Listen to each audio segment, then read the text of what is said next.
Test, test.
Test. Is it just to the left?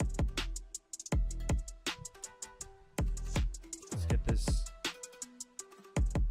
fixed before.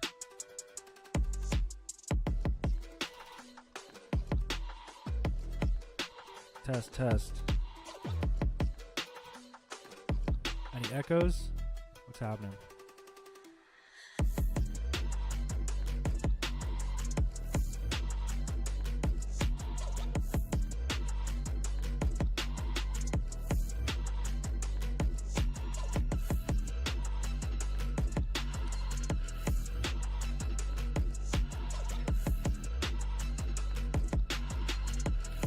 Okay.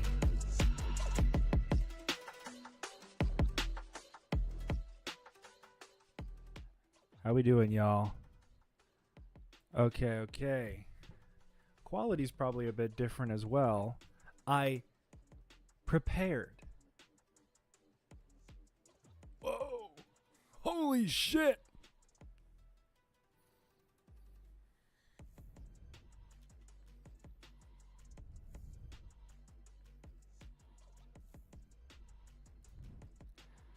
All right. What is the music? This is Stream Beats by Harris Heller. He does royalty-free stream stuff.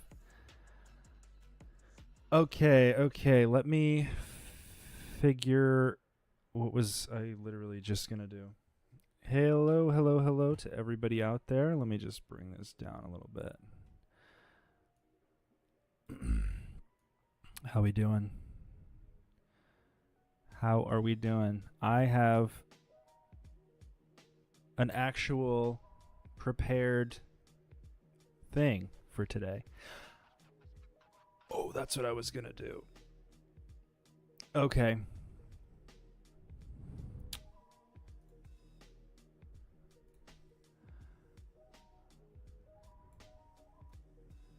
Let's see.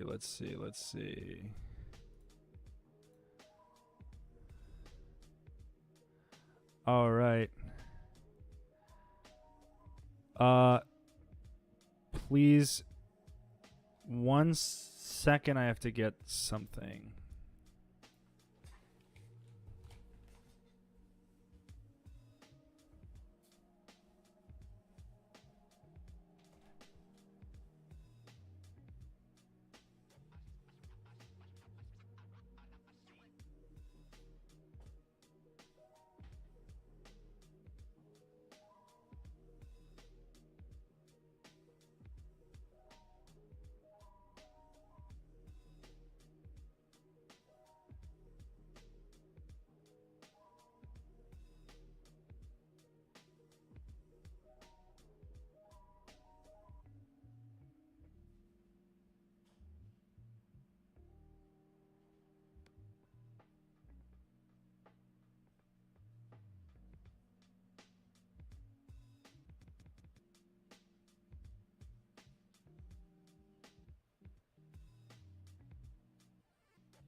All right. How we doing, guys? Guy, gals, he's, she's, and theys. Welcome.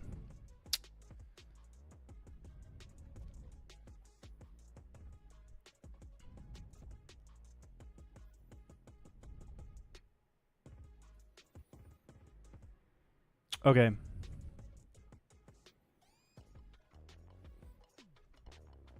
Let me bring this down.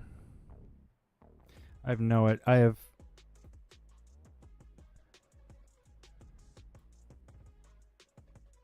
gonna pause that. I was using my second monitor for something else for a while. So now that I'm trying to get my streams back, I have my proper setup that I had back when I streamed all the time, but now it's Gucci. Okay.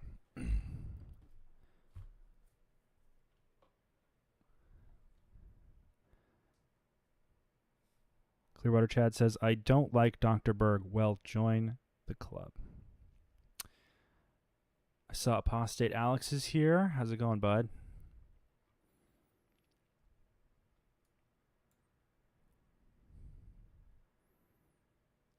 PK, good to see you.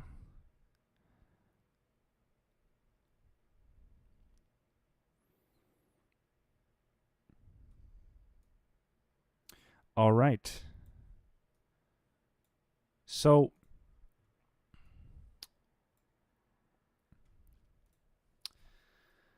what are we talking about today? Okay.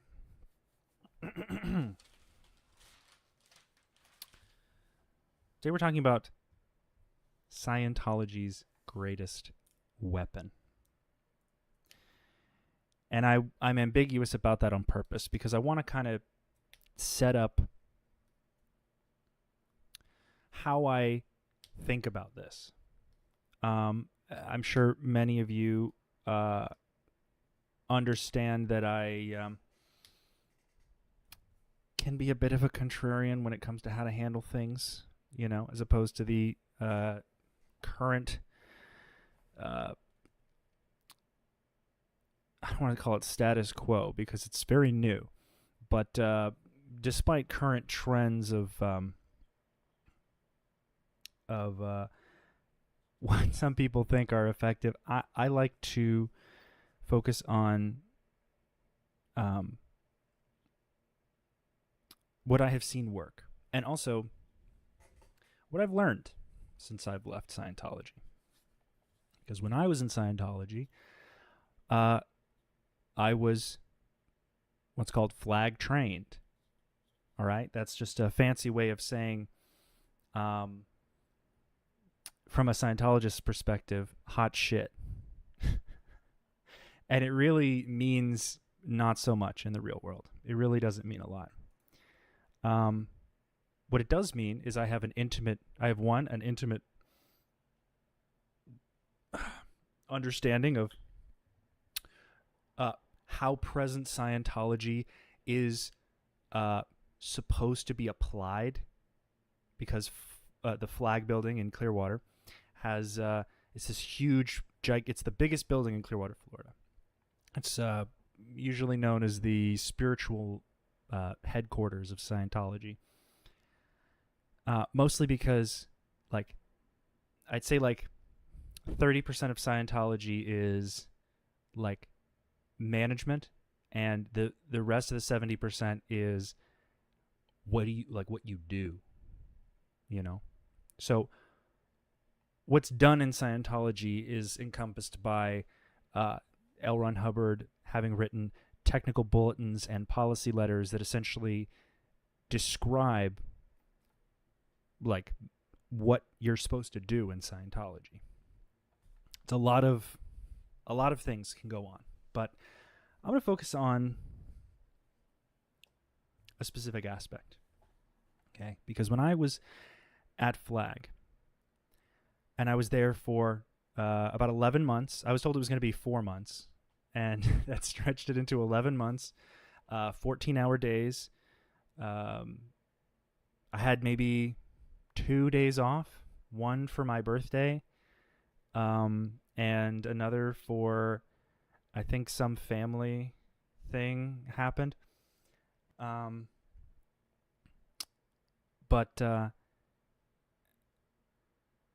I was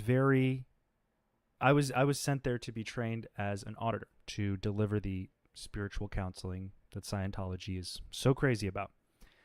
I did probably like upwards of 40 courses. I didn't really keep a good count, but someone asked me what it was like to or I guess someone asked me more generally, what is it about sec checking or security checking in Scientology, and can we learn more about that from my perspective? And what is a security check? It's just simply a confessional. It is almost exactly, it sounds scarier than it is, but it's basically you sit across from someone and they ask you questions and you are supposed to answer. And you are supposed to give them an answer that satisfies a certain technical result, right? There is you don't get to decide when you're done, the auditor does, okay? Now the difference between, this isn't the only place there's a confessional in Scientology, but the difference between a security check and a Scientology confessional is that one is meant for spiritual relief, and sec checking is meant as a punishment, as a interrogation. It is literally for justice purposes. You say to the person in the beginning of a security check, I am not auditing you. This is a HCO security check. HCO. I'm not going to describe all the terms, but that's the ethics arm of every organization. Now I'm going to be pulling from a couple resources, and we might actually look at some technical bulletins. And I don't have any good videos to describe this, so we're gonna break it down. But more so, like, what is this great weapon that I'm talking about? Like, is it clickbait? Is it whatever? No. Okay.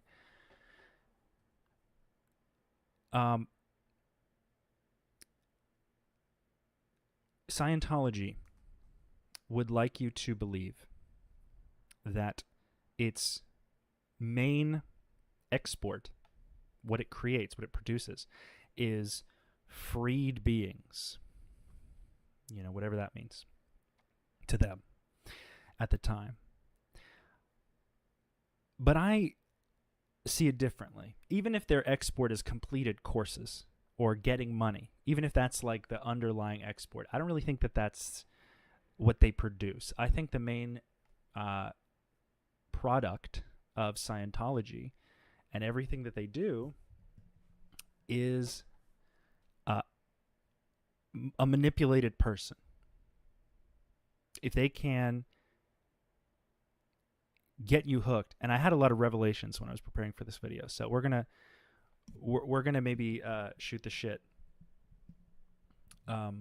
while I go about this. I'm bound to go on a tangent of one kind or another, but I find it so interesting when people ask me what do you do in Scientology? And I barely know where to start. Excuse me. But I'd say a good place to start is wherever you are in life. Okay? Whatever you're doing, whatever you think is important in life. When you interact with Scientology, when you attempt to engage in services, things like that, what you're really doing is measuring guilt. And I'll explain what I mean by that. Because I think that Scientology's greatest weapon and what it has over its members, both what keeps its members in and causes people to leave, are the same thing. And that thing is guilt. I believe that you can boil it down past all the internal explanations. Oh, well, I was put on this cycle where, they were asking me to donate, but I was also doing this ethics thing.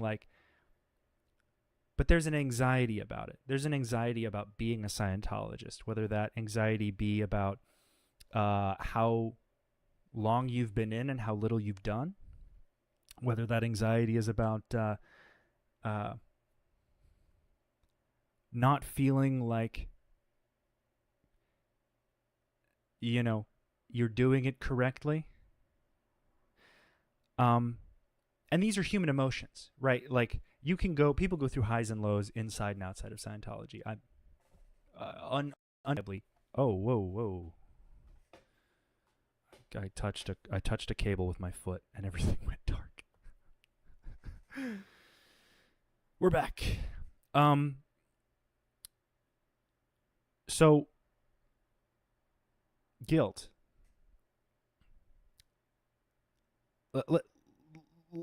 Let's take a step back. When I was in Scientology, my biggest concern was that it was sort of a fewfold. It was, one, I didn't feel like I was good enough to be like these other people in these better positions in Scientology. Like, I wasn't good enough to be an ethics officer, or I wasn't good enough to be the qualsec, or I wasn't good enough to be, whatever. Like, I wasn't good enough to get auditing at all, when the reality is I just couldn't afford it. There's also, I was constantly being forced to consider my position in relation to the ideals set forth by L. Ron Hubbard. So I was being compared to these books, right? That may be an oversimplification, but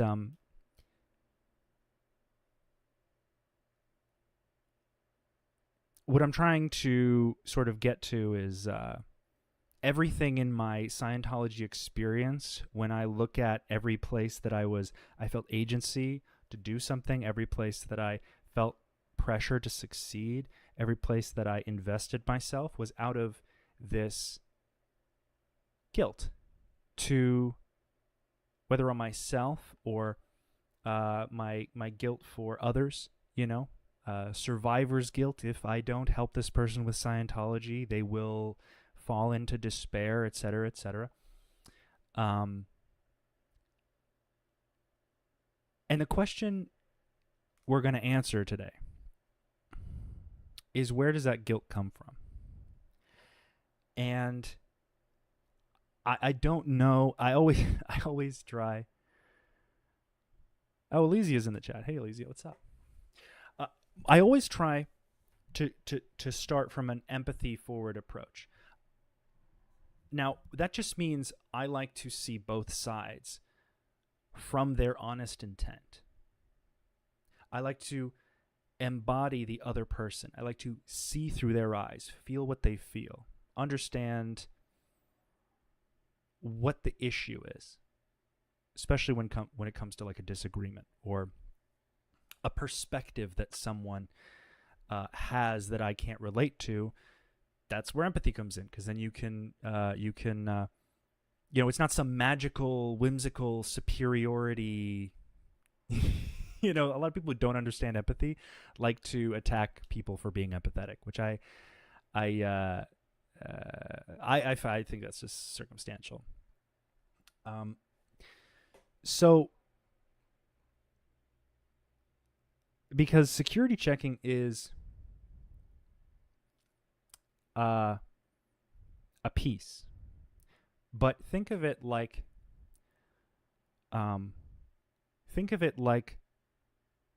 the blade.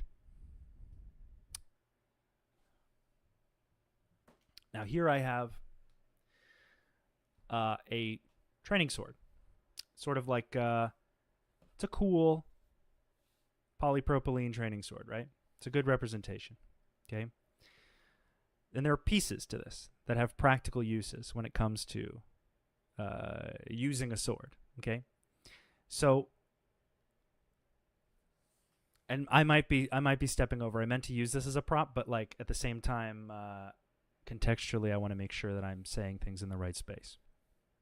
But there's lights on me. There's a camera on me. You gotta bear with me while I stumble through this. It usually usually takes me a good hour and a half to really get comfortable with y'all. So,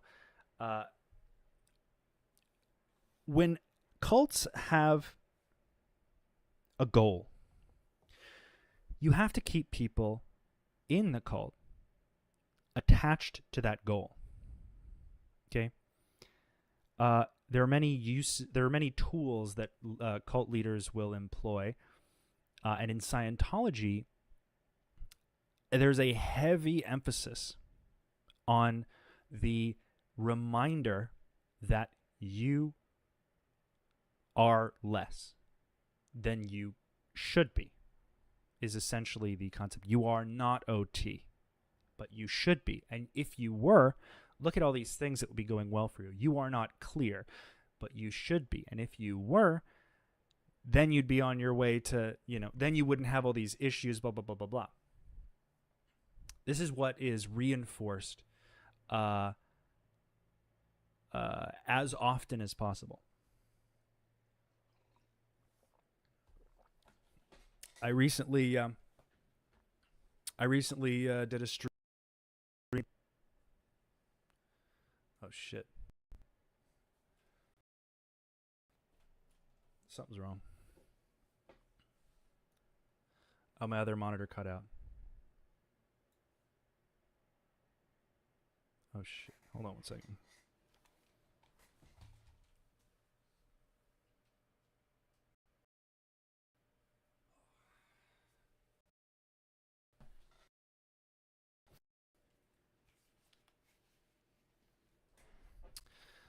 That's annoying. I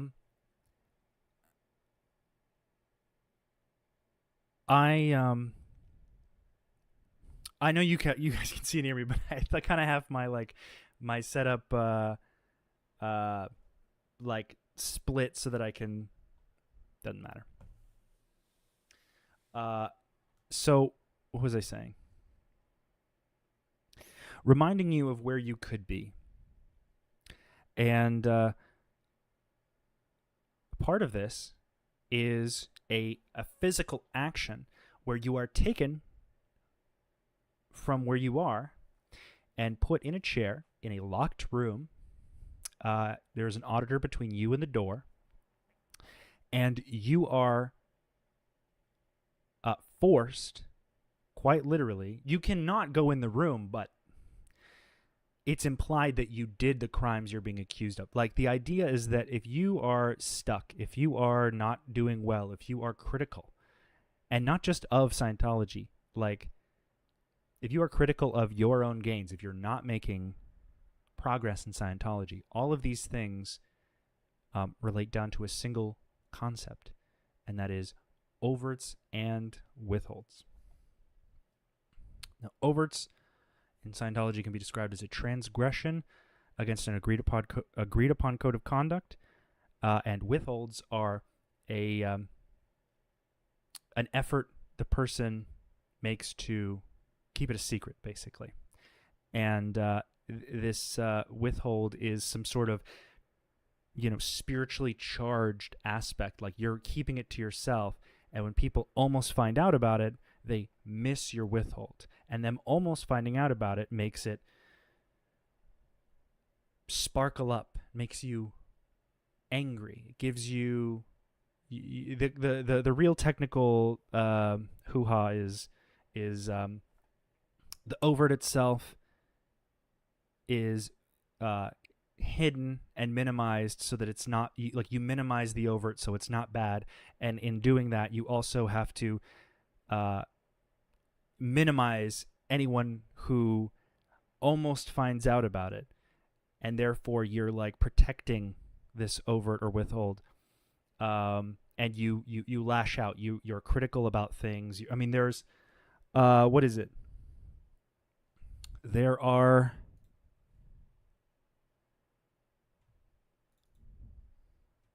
14 manifestations of missed withholds per Scientology. And so I'm going to kind of break down what that means, how it's used. I'm not going to maybe, if I forget things, feel free to remind me. But the security check itself,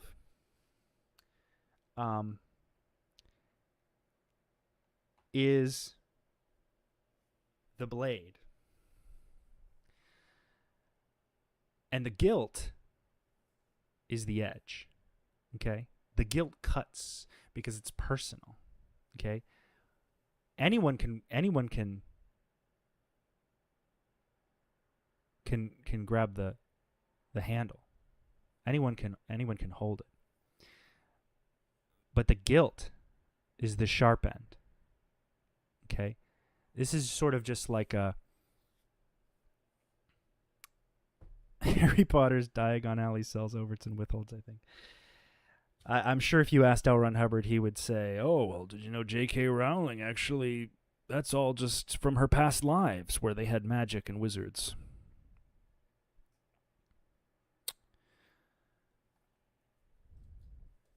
Sweet Home Management, thank you so much for the super chat. I really appreciate it. I will be in Atlanta this weekend to protest. Hope others are there, but we will see. I stand alone if I need to. Thank you for what you do. So you'll be on Roswell? That is awesome. That's a bit dangerous because of that turn into the org is like really like connected to the it's actually a very bizarre it's a very bizarre like what was it, topography, like the levels of, because you have to go take a turn into the parking lot and then it goes like all the way up. So like if you're in the org, you can't even see the public street unless you do it from the back. The back entrance, which goes behind this big wall that they have, it's very you're doing the good work out there. I used to frequent that Taco Mac down the street every day after my shift. After I was done with the org stuff, I was off post. I would walk down to the Taco Mac, and drink because there was nothing, nothing else to do. I didn't have friends. I didn't have really anyone I could trust with my personal life. So that's where I went. So that's kind of funny. It's a little blast from the past. I haven't been there a long time. But thank you very much. So I want to give you an idea on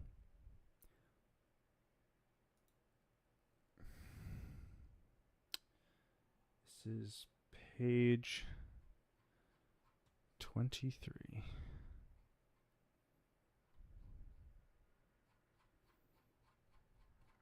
I have some technical volumes here.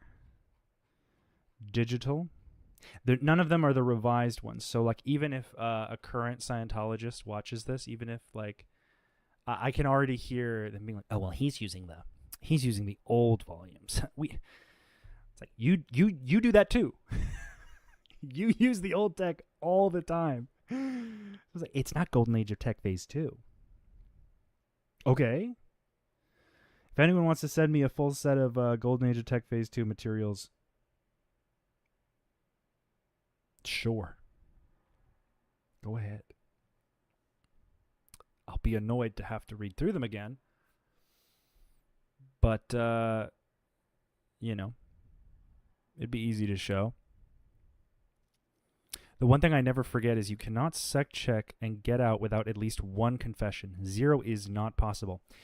I remember when I was... So the end result of a security check or any session is a floating needle. Okay, that is on the e-meter. What you're looking for as an auditor is a gradual sweeping motion of the needle back and forth, which indicates that there was a release, a spiritual release of this energy, of this charge, blah, blah, blah, blah, blah. So that's what I'm looking for as an auditor. The problem is if somebody does not have overts on the mind or what have you, and this FN, if you ask the question, you say, you could ask anything, recently, has there been a missed withhold? You'd make sure there's an up inflection at the end. Recently, on the question, recently, has there been a missed withhold? Has anything been suppressed? Recently, has there been a missed withhold? Has anything been invalidated? Then you do that. Has anything been not is? Is there anything you've failed to disclose? There are these different buttons you put on the end, and you're supposed to get like this mental... The idea is you get a mental reaction. You nudge it towards the surface, and then it reads on the meter, and then you take it up, and then you get the details, and then you get a floating needle, right? And if you don't, there's a procedure for that. But this, Hans Schwartz is right. If you start a security check for justice purposes, and you do not get a read on any of the questions, it is the auditor's job to vary the question, to get something. Because simply the pretentiousness in case supervision is so implicit. Like, you assume so much because of what you're taught to believe about people. You have to make assumptions about people being guilty before you even find out if they've done anything wrong. Because in an auditing session, like when I was recently, some of you might know about this story. Recently, it's not recent anymore, but right before I left Scientology, I went to Flag to do this superpower rundowns, and I was taken off, and I was basically in a new ethics cycle. I had said, I don't want to be on staff for the rest of my life. I actually want to be a writer. I'm writing this thing in my hotel room while I'm in between sessions, and I'm like feeling good about my writing, and I just said that as a win.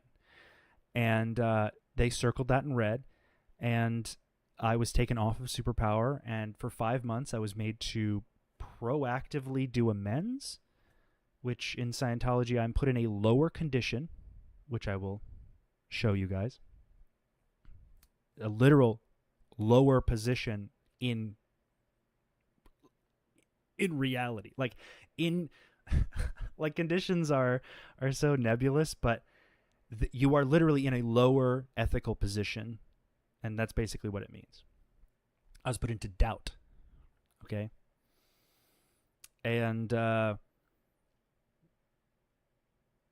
did a lot. I did over, I think, 200 hours of free labor for Flag, the Fort Harrison, and for the Fourth Dynamic campaigns down the street. So like the Way to Happiness building, the Drug Free World building, the Youth for Human Rights, all the front groups.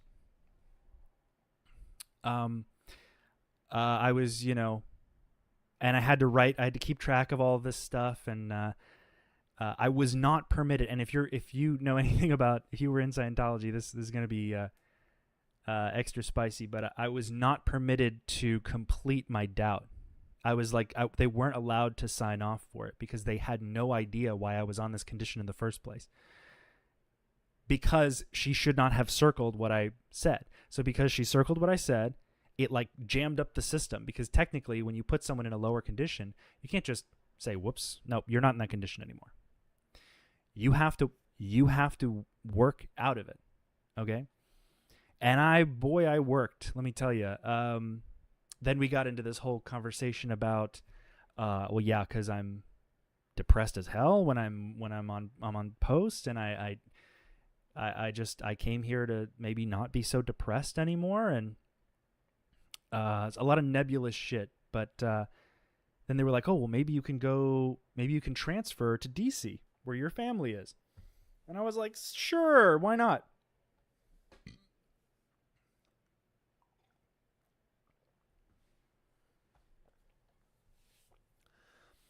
So I'm talking to the COCLO East US, the top person in charge of all of the orgs on the East Coast of the United States. And he's like, yeah, I guess you could transfer, but you'd have to find a replacement. And I'm like, no, there are too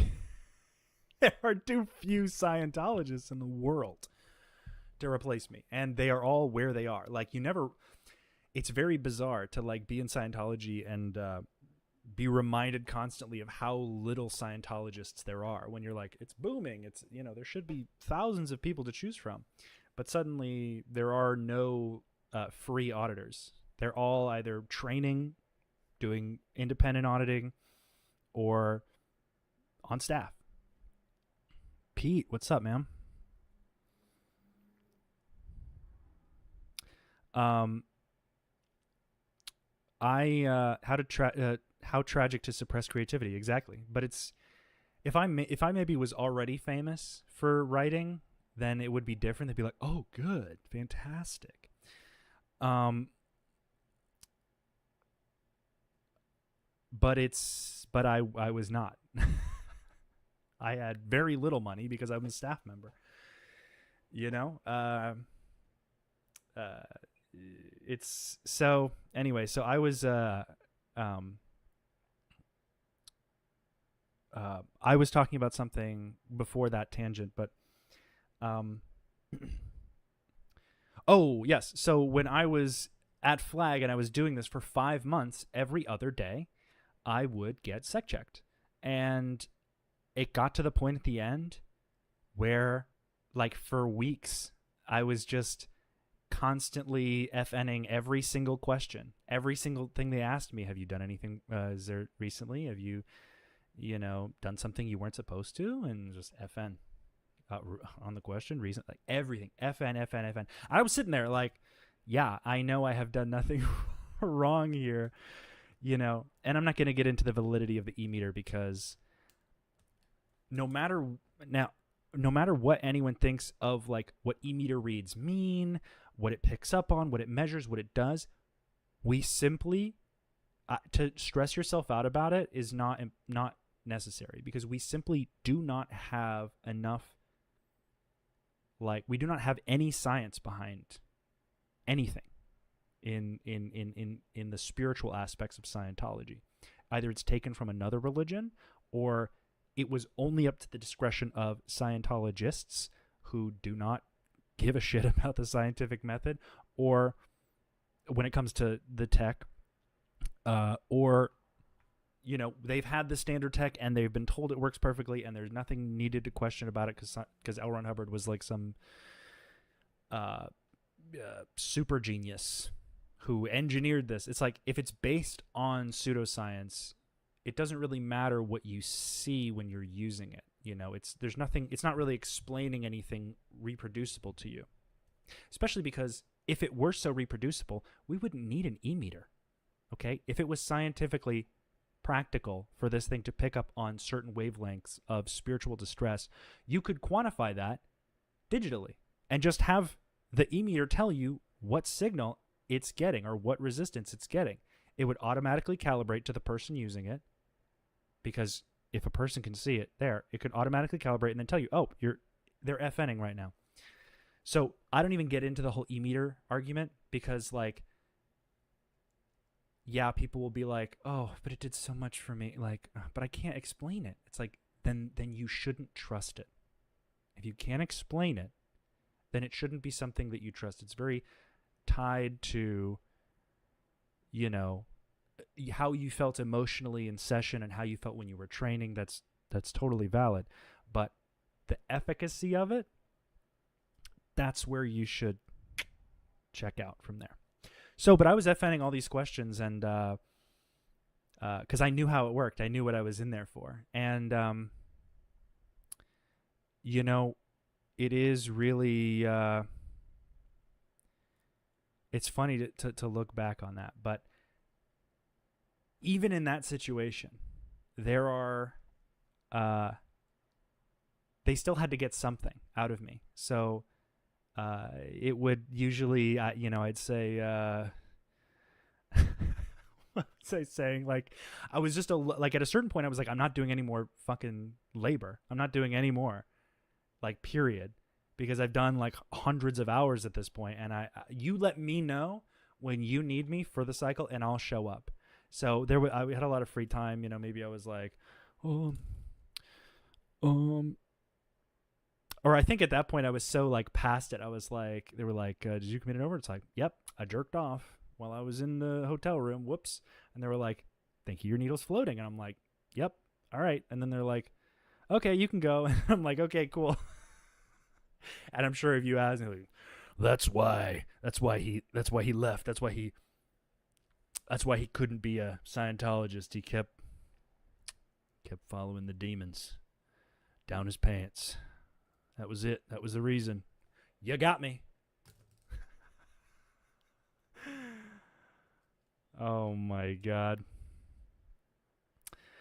It's just very ridiculous. So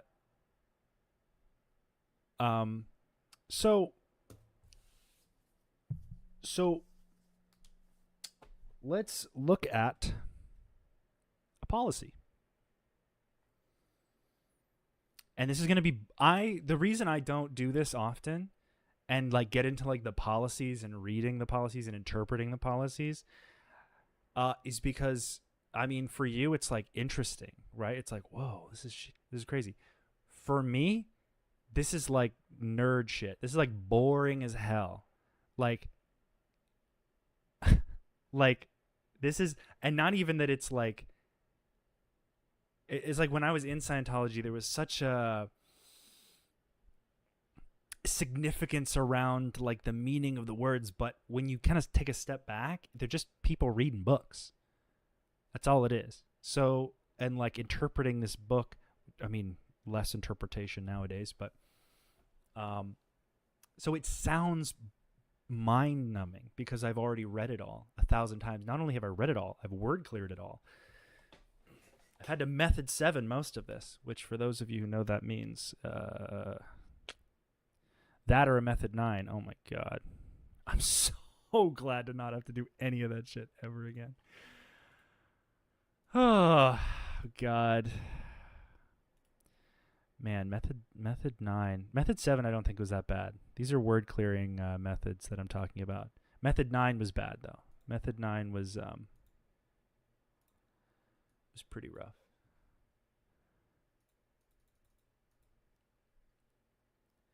So, what I have here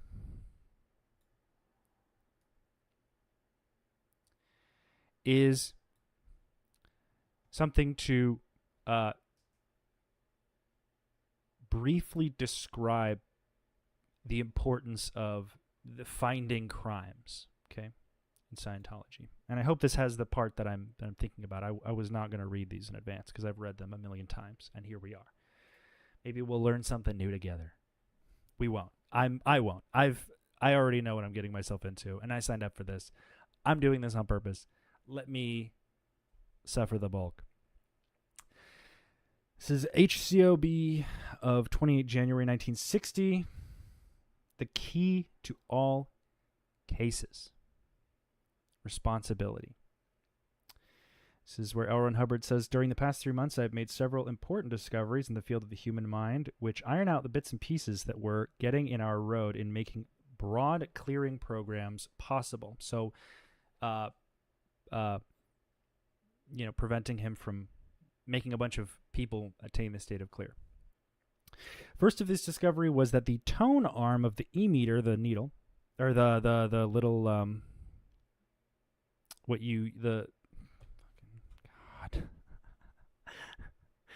the one of the dials that you have to, the biggest dial that you have to turn. The big one is tone arm. The small one is sensitivity. Basically, he says here,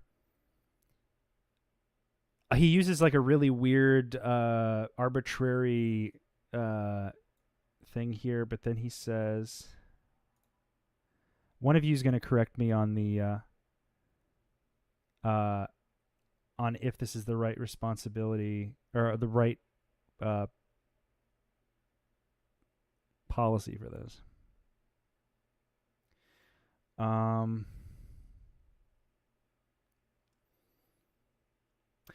The discovery of the direct anatomy of responsibility is as follows: able to admit causation, able to withhold from. Okay? This you will recognize as old reach and withdrawal. So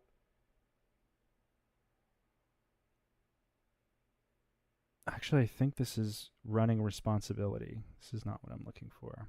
This is like a step behind getting someone to tell you what their crimes are. You have to like get them in a frame of mind to understand that they did bad things and that there are, but like it's still from Scientology's perspective. So even this, like if somebody's not doing well, this is basically like we have to take a step back and we have to change their sense of responsibility to what we want them to care about so that we can then further audit them. I actually think this is the wrong one. The big dial. There are so many steps to this. There's so many hypothetical processes that you learn about in Scientology that you never actually end up using.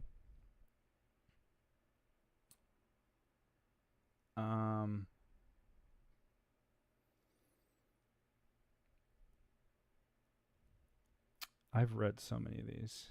I was prepping for this and I was like just looking through 402. I was just glazing over in the eyes. I was like disassociating hard.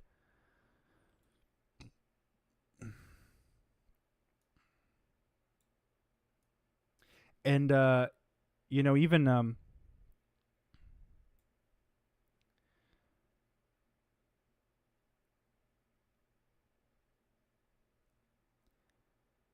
trouble people make enough.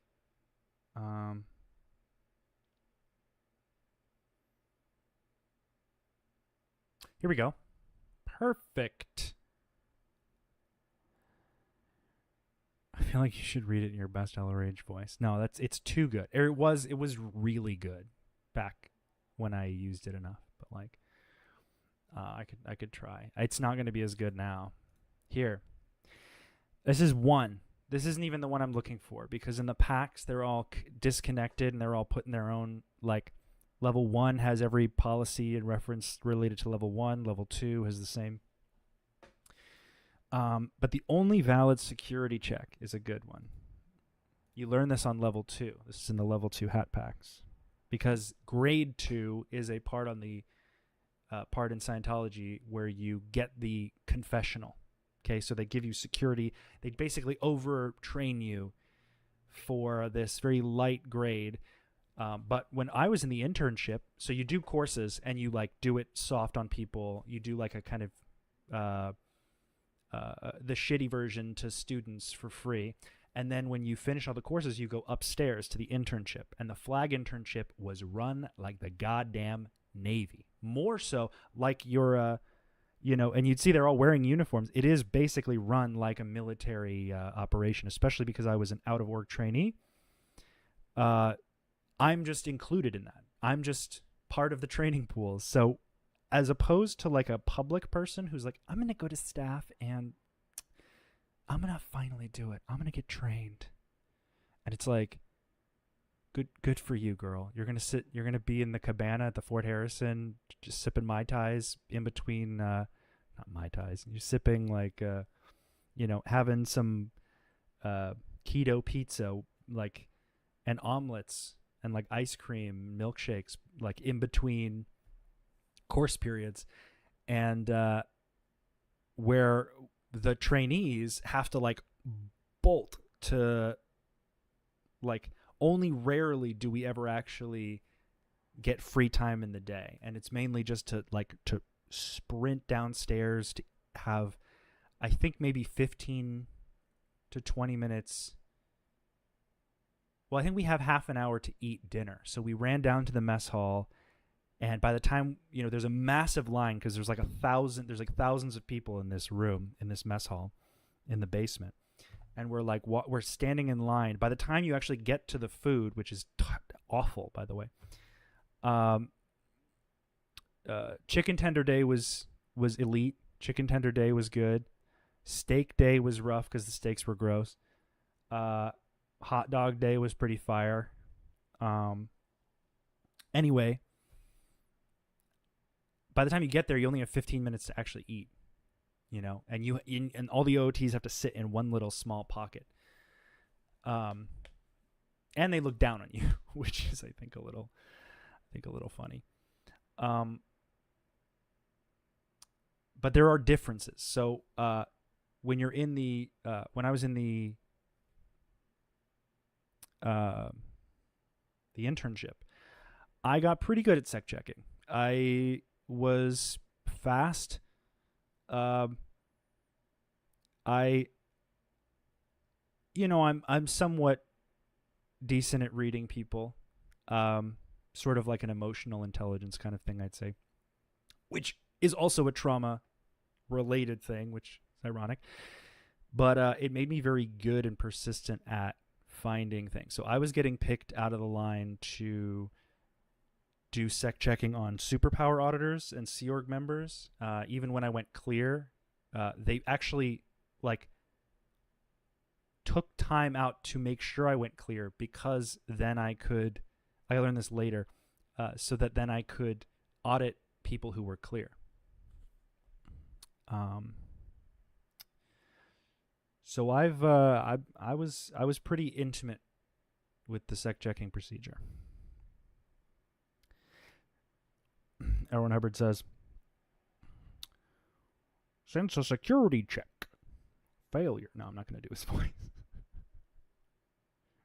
Be like, since a security check failure can compromise or injure a person's position or economics, and because we are not moralists, it is better to be more positive on the subject of security check failure. He almost has this, it's been a while since I've, because he has these weird little British things he does. Like when he says not, he'll be like, not.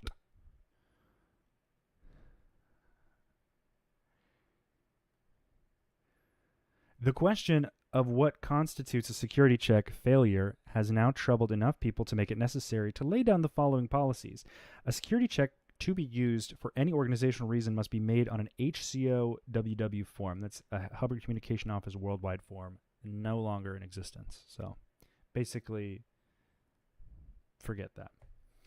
There are only three ways to do a security checker. There are only three ways a security checker may flunk any person. A security check may be considered flunked if there is no needle response of any kind to any question with meter sensitivity at extreme high. Rise as a reaction is ignored throughout a security check. Rise is not a useful reaction. Rise is when the needle keeps going in a certain place and you have to adjust the big dial to like get it back on the screen. It's basically an increase in mass, basically saying that you're asking a question and there's resistance to the question. And that's what rise is. A security check may be considered flunked if any compromising or important question still persists in getting consistent reaction, not a rise, even after the security checker has done his best to get the person being checked to clear it by answering truthfully. So that's like common sense in this section. In this sense, like, if he didn't answer the question we want him to answer, that would be a problem. Like, yeah, no shit, dumbass. Refusal to be checked. I mean, he says these things in these so complicated ways, but he's speaking to these intellectually void people. And not that that's their fault, but like he's manipulating them by, and this is something Keith Raniere did as well. If you watch The Vow, he took a lot from Hubbard. Because it works so well. So you take a simple concept like, when you're standing next to me, I can feel the heat radiating off of your body. You could take something like that and you could say like, what's interesting is when two beings juxtaposed have relative distance, and if each other are cognizant enough to be sensitive to the changes in temperature, you can actually perceive from a distance. And you just overcomplicate a very simple thing. And it doesn't really have to make sense as long as you keep using big words. It's something that Keith Raniere did, and I watched those interviews, and I recommend everyone, or if you can stand it, anyone who hasn't seen it, ex-Scientologists greatly included, to watch The Vow. It's rough in some places, but you can see that Keith Raniere is a great example of how narcissism can inflate someone's action, make them do a lot, while not actually appearing he still looks like a homeless guy who's asking me for the last bit of the roach. It's like he looks like a predator, and he is a predator, and he definitely was a predator. But all of this is just okay. So let's just boil this down. So if the needle doesn't move, if they didn't answer the question, or the auditor didn't check it. Okay, that's just what they're saying. I'm going to find there's another one I'm looking for.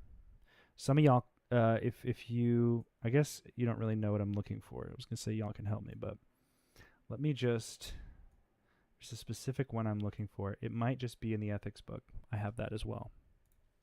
Let's just bring that up. I also have the FPRD checklist, which let me tell you. None of these things make sense. Everything's abbreviated. But FPRD is basically sec checking, but then after you get the overt, you have to say, and what evil purpose or what evil purpose or destructive intention led you to commit that overt? And that you take as far back as it needs to go. You can, because once you get it, you're like, oh, this. And I say, okay, is there an earlier similar evil purpose or destructive intention? And you take that earlier, and you can go past life on this. Very often you do.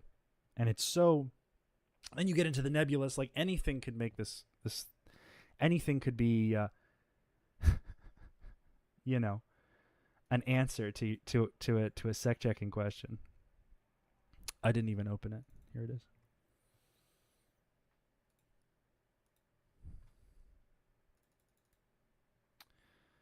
So here we are going to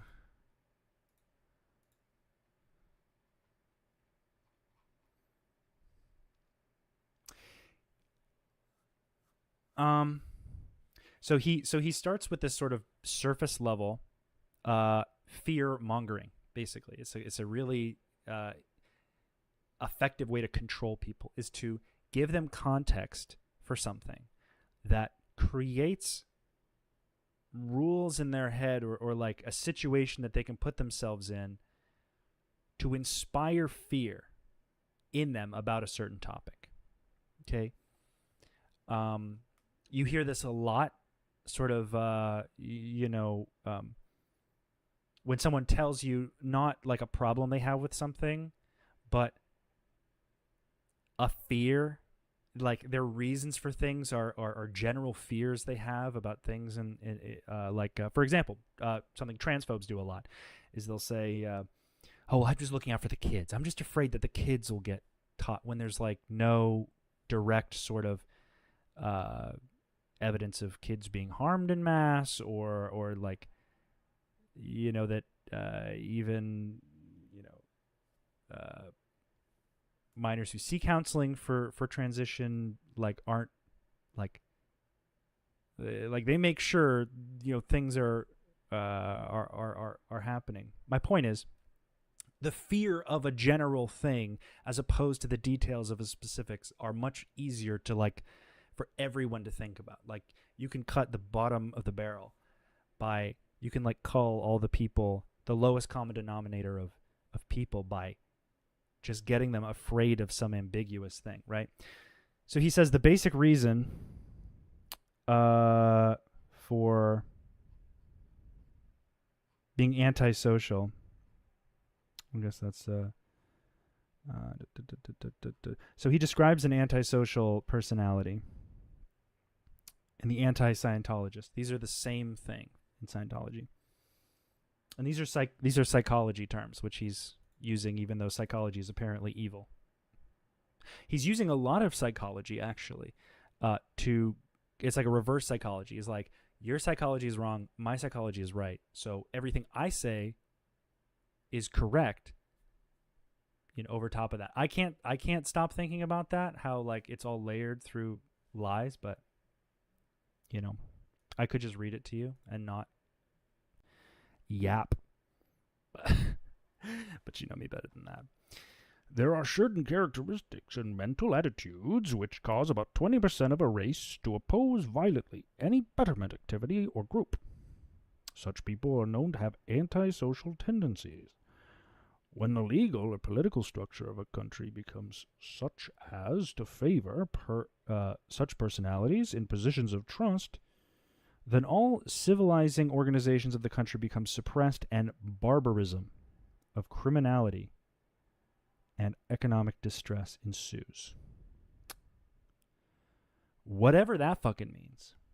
That just means, like, if people act bad, things get real bad, guys. If people don't act the way they're supposed to, things can get really bad. Don't forget it.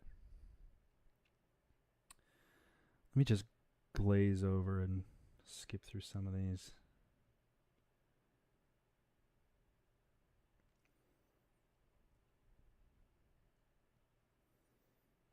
So basically, antisocial people are this like hidden. He uses all these. When we trace the cause of a failing business, when has he done that? There's no evidence for that.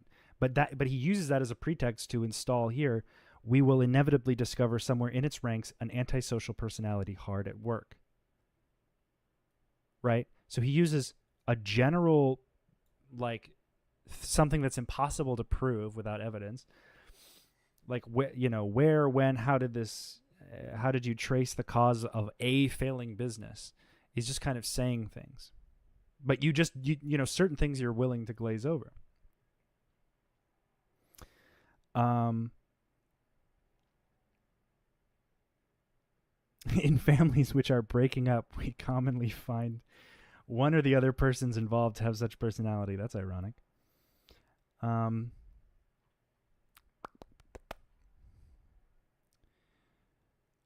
More ironic, so he describes he or she speaks in very broad generalities. They say, everybody thinks, everybody knows, and such expressions are in continual use, particularly when imparting rumor. When asked, who is everybody, it normally turns out to be one source, and from this source, the antisocial person has manufactured what he or she pretends is the whole opinion of the whole society. So, step one about talking to a Scientologist, if they are being hostile towards you, use this. Use this. Because this is something that I've sort of gotten used to. I don't like generalities. I allow myself to use generalities when the stakes aren't so personal. But a good Scientologist should know that if you speak in broad generalities, this is a problem. Okay? This is a suppressive sort of quality. However, every argument they have towards Scientology and the tech and, against the outside world, against psychiatry, are all generalities. He says, right earlier on the page, when we trace the cause of a failing business, we will inevitably discover somewhere in its ranks the antisocial personality hard at work. That's a generality. It's not just when someone says, oh, they say Scientology's a cult. Oh, well, who's they? It's like most of the civilized world. Google it. So that's just something I love about this. Such a person deals mainly in bad news, critical or hostile remarks, invalidation, general suppression, right? So people who are critical about things, people who are skeptical, or who relay bad news. If you're getting into Scientology and your friend leans over to you and they say, hey, I heard that they did something with Chase Bank a couple years ago, and they scammed a lot of people by opening bank accounts in their names. That would sound like bad news because it's something bad that Scientology did, and it's news about it to that person. So that qualifies. So now your friend is antisocial or has an antisocial characteristic, right? See how that makes sense? You can now, gossip or harbinger of evil tidings. That's going to be the main antagonist for Frozen 3, the harbinger of evil tidings, or rumor mongering. Once described such persons. It is notable that there are no good news or complimentary remark passed on by such a person. Also a generality.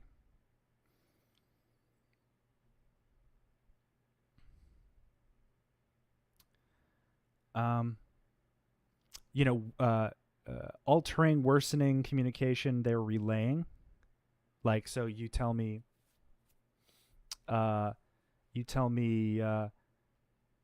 hey, Bob's getting fired because he left money from the till on the counter and somebody took it. Then you relay it to somebody else and you say, oh, Bill took the money. Bill stole it from the register. Which is more a quality I've seen from Scientologists because they assume so much.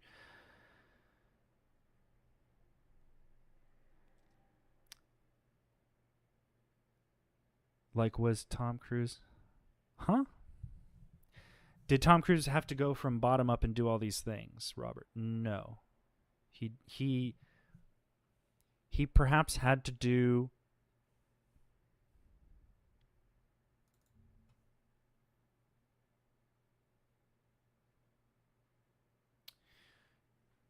So this is the grade chart, okay?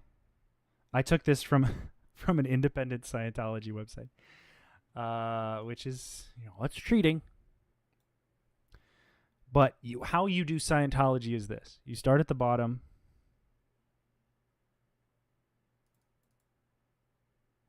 You start at the bottom, and you do some small courses here. There are a lot more courses underneath that aren't here, and then you do each step. And on this side is getting processed, and on the right side is receiving auditing and getting processing, and on the left side is being trained to audit and auditing others. And it really stops at class 5 or class 5 graduate, grad 5, because you can't deliver the OT levels up to that point. Even what's funny is that even this grade chart cuts off at OT8, because even they know that there are no further OT levels. The classic, the traditional, I should say, grade chart has 15 OT levels, most of which cannot be done. Okay, but so for the sake of answering your question, Tom Cruise would have been allowed to do all of these things in order, and perhaps, at some point he did the training as well. I think Mark Headley was audited by Tom Cruise. He would do it privately in his own little perfect experience little bubble, like where no one else was allowed to,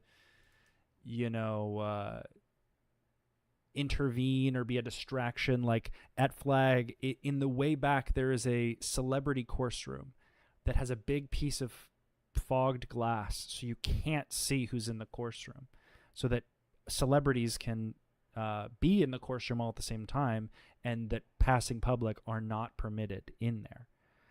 So there is special treatment, which is another thing they lie about, but that's not what we're here to talk about. But yes, he would do it from the ground up, but he would be doing it in like a highly controlled environment. You don't want to mess up old Tommy's perfect Flag getaway. That would suck.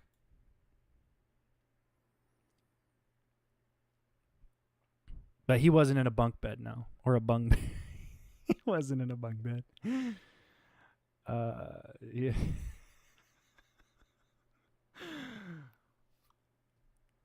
So he goes on to describe all these other characteristics surrounding such a personality. We find cowed or ill associates or friends who, when not driven actually insane, are yet behaving in a crippled manner in life, failing, not succeeding, which is another generality for anyone in economic distress, anyone in any lackluster position, maybe like most of the fucking world, especially in America. Are you kidding me? Like, and this is L. Ron Hubbard being like, the economy's not the problem. People just need to get on their grind, get their bread up, and if they're not, they're just antisocial. That's their fucking problem. What, they have trauma? Pff, never heard of it. They were laid off. Don't be antisocial. When we investigate this company, you were the antisocial one. That's why they fired you. Do some Scientology and they'll fix you.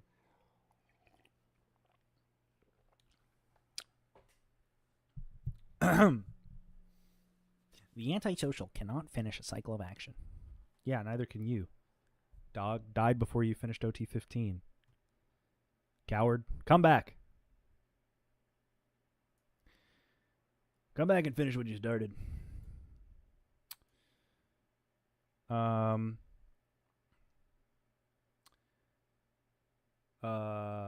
This also, I feel like, can apply to Scientologists.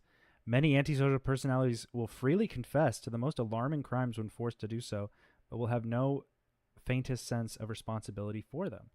Yeah, my father is given millions of dollars while watching people be trafficked, allegedly.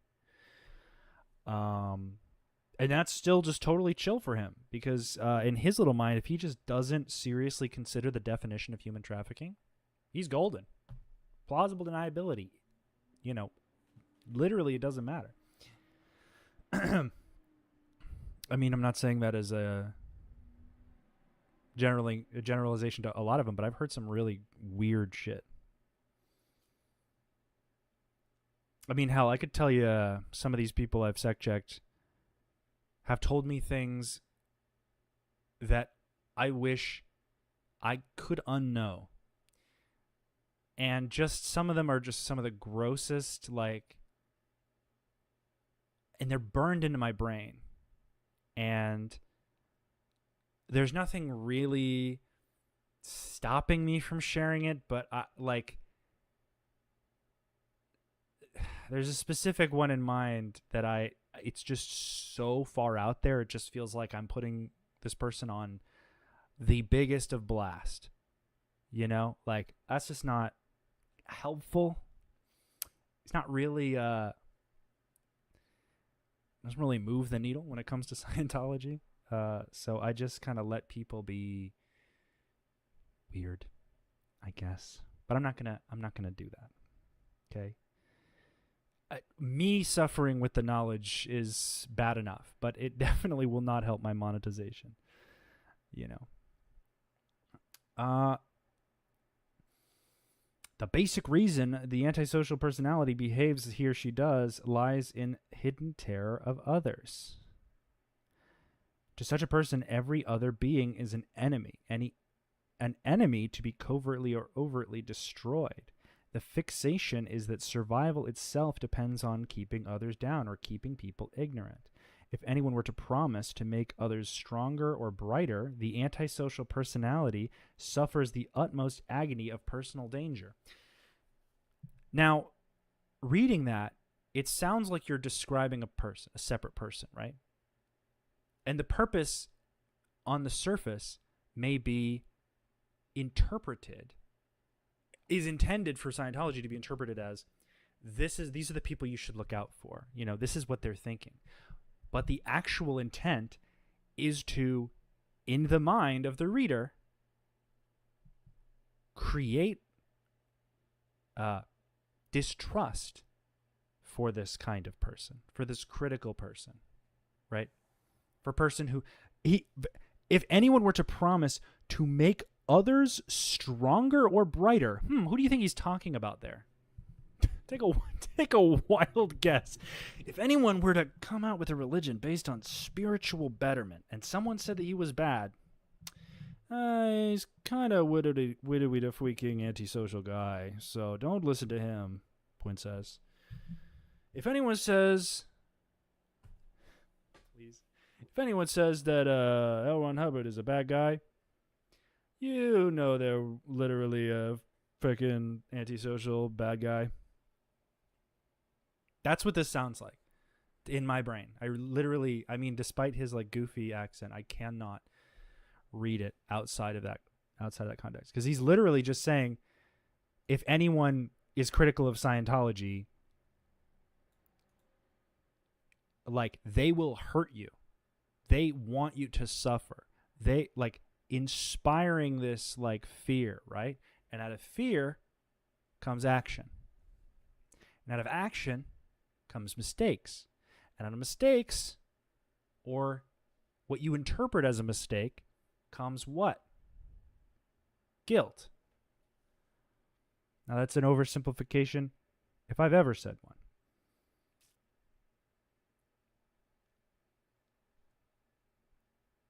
So what I'm going to do is get more specific.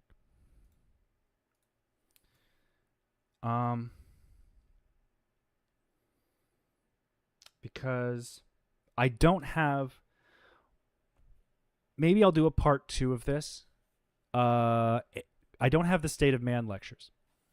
I don't know who has the State of Man lectures. If anyone out there excuse me, has access to those, hit me up. Hit my line. Because those are the meat and potatoes of what I'm talking about here.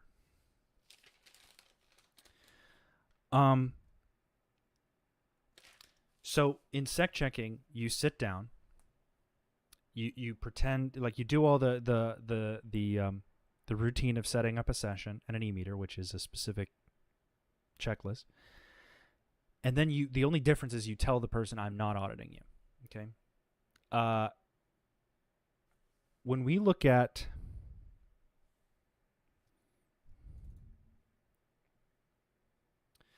the check sheet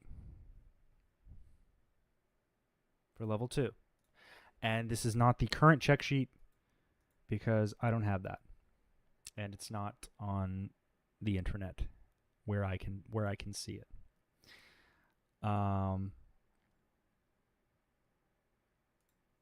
when we look at the check sheet, this is what a course check sheet looks like in Scientology.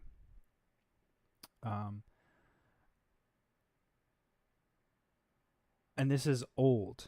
Oh, check sheet of 11 May 2010. That's still old because Golden Age of Tech Phase 2, they like remade everything and re-released it. So this would technically be considered canceled or illegal as a check sheet.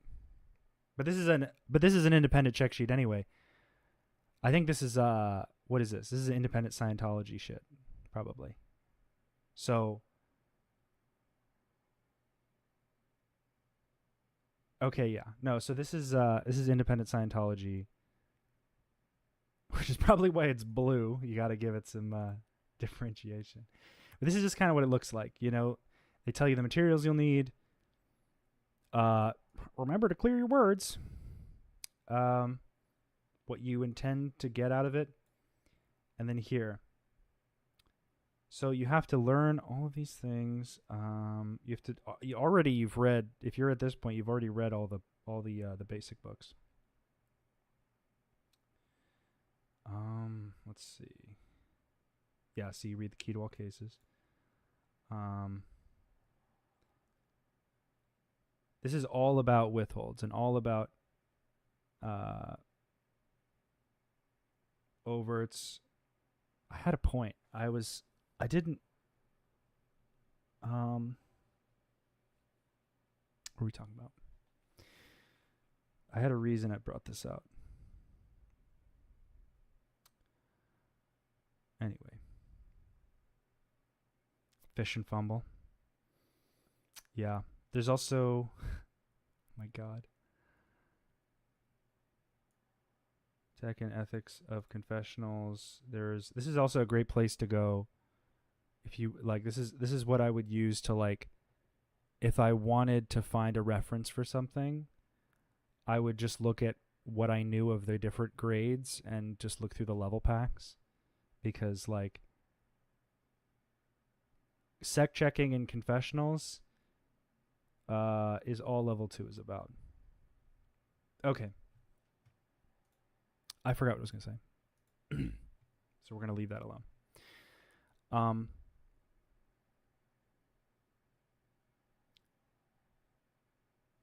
Okay.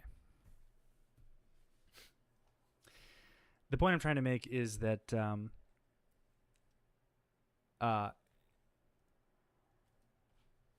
me see if I can write this down. So the supplanting of and recontextualizing of words and concepts that interfere in one's own personal safety or one's own perception of safety. Okay, so you have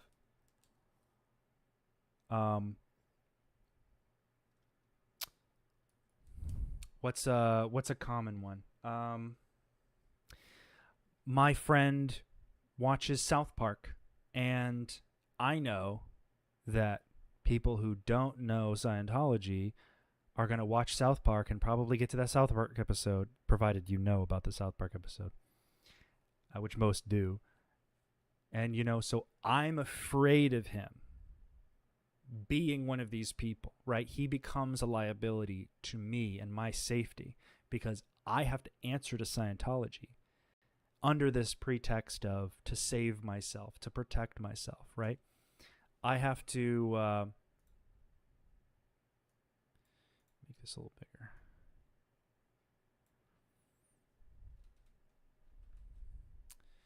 I have to, so it's a recontextualization, changing the definition of the word critical.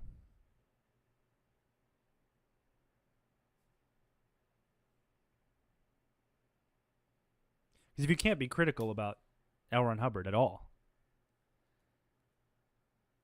is it because he's right, or is it maybe because he's insecure about it being wrong? Like, what's wrong?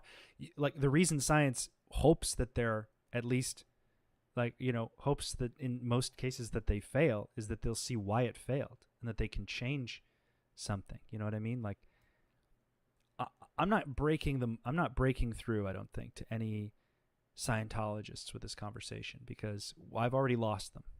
Okay. The second I am too blasé about regarding L. Ron Hubbard, I feel like I lose them. But this part really sticks out to me because I feel like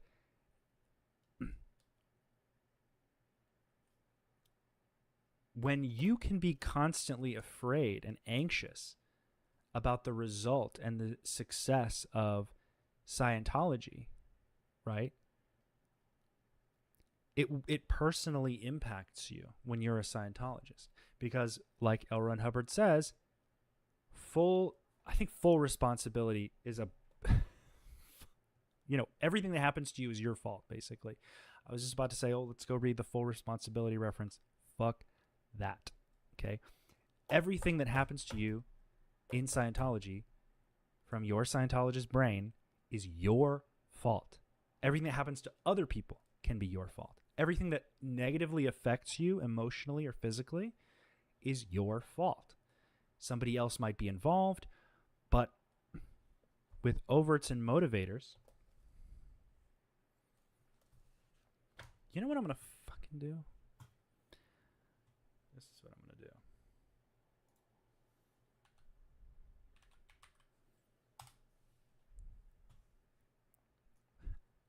Can't believe I'm doing this. Okay, we're going to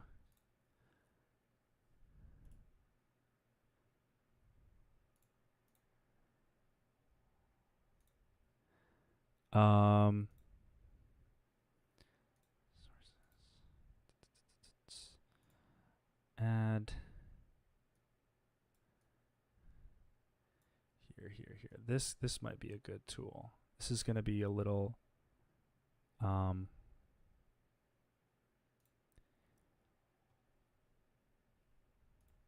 sorry, y'all. I'm just trying to do something here.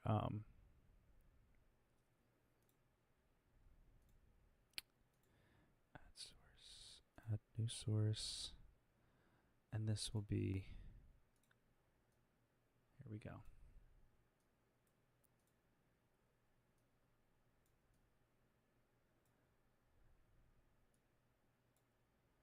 Okay.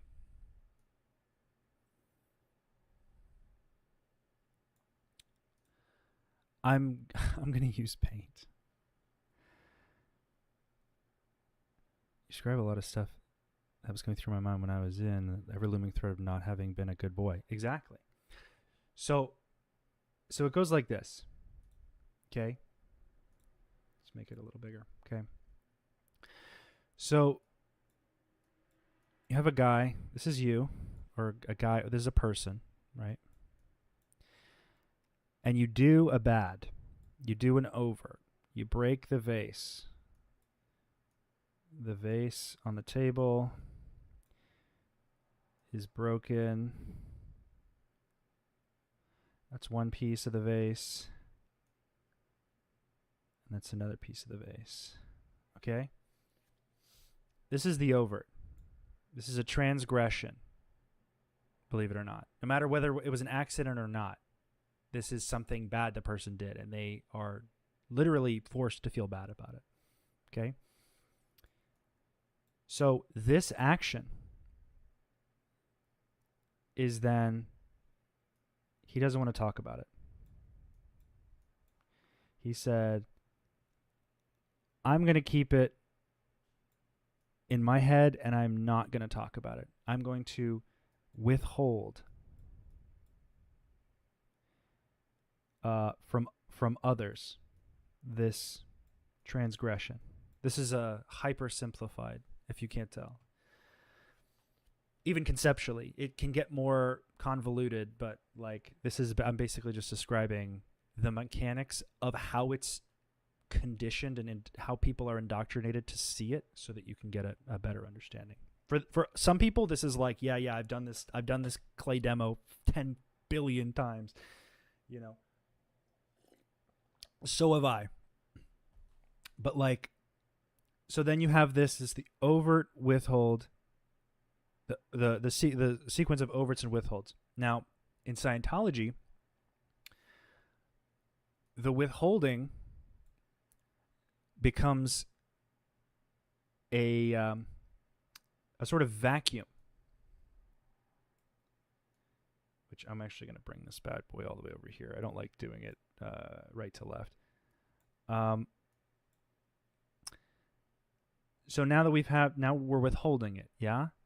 And we come over here, and now friend says,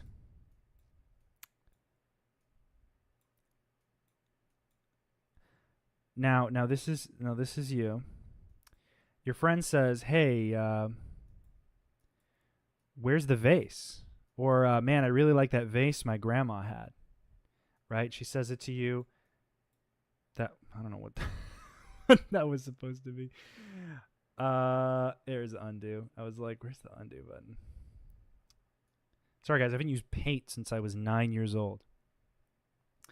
So they say, I really like that vase. And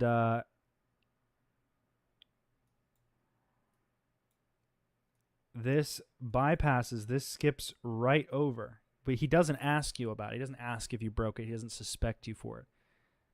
The concept is, this makes it very, this creates charge in your mind and in your universe. This creates actual electrical currents, right? That all of this stuff is stuff that he is just saying is true. We don't actually have any. This is sort of an anecdotal. This is sort of an anecdotal, way he's interpreting this, but is forcing you to believe that it's true. Okay, we ain't see the vase. Oh, sorry, I can't hear. So the vase is up here. This is supposed to be here. Let me circle it in red, in perfect. Oh. Move myself out of the way. Don't mind if I do. How's that? Oh, look at that. This is the vase. This is I don't know why I thought that this was going to be a good example, but I'm doing it. If I had my iPad attached with my pencil, this would all look probably a lot better, but I'm using a mouse. So this is what you get. So this is the vase up here.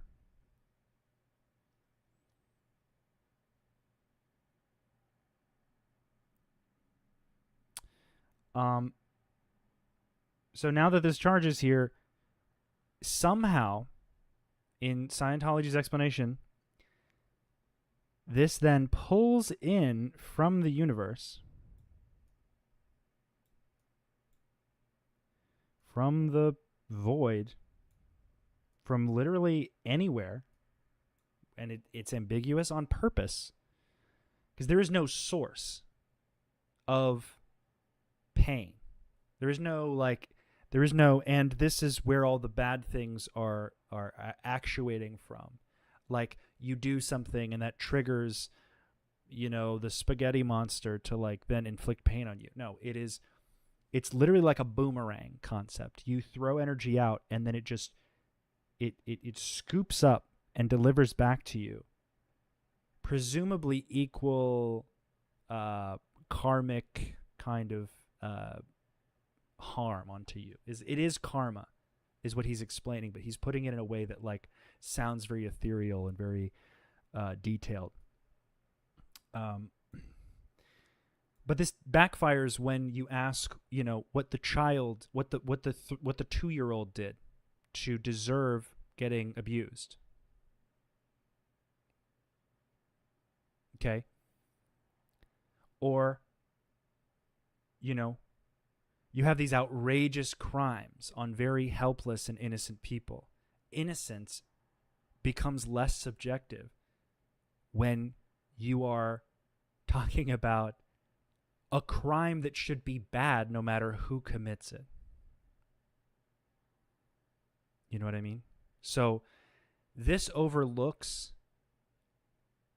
so much. This basically is designed. Now that we have this example, right? He's pulled in, let's say, his knee breaks. So he has pain in his knee. So he's pulled this in. And it's like, what did you do to pull in the broken knee? And it's like, well, I broke a vase once, and you attach it to that. But it's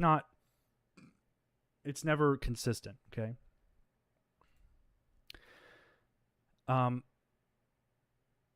Because then, so after you've gone through this a few times, anyone before having a Scientology confessional and being forced to admit all of their things, maybe has one or two,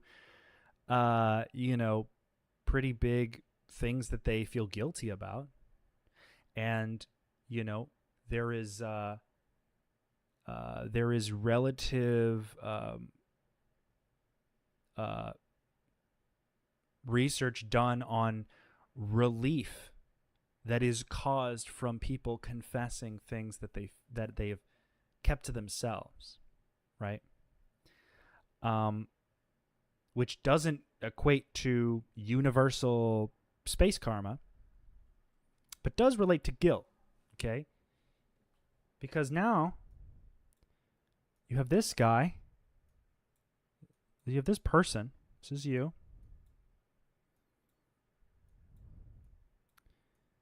Oh, look at that handwriting. I don't even know what I'm doing up here. You have this guy who now, anytime something bad happens to him,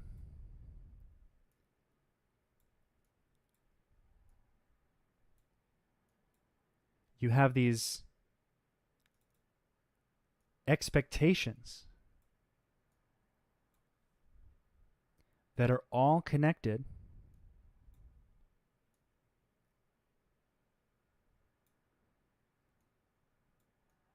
to the understanding that it is all of it, your fault.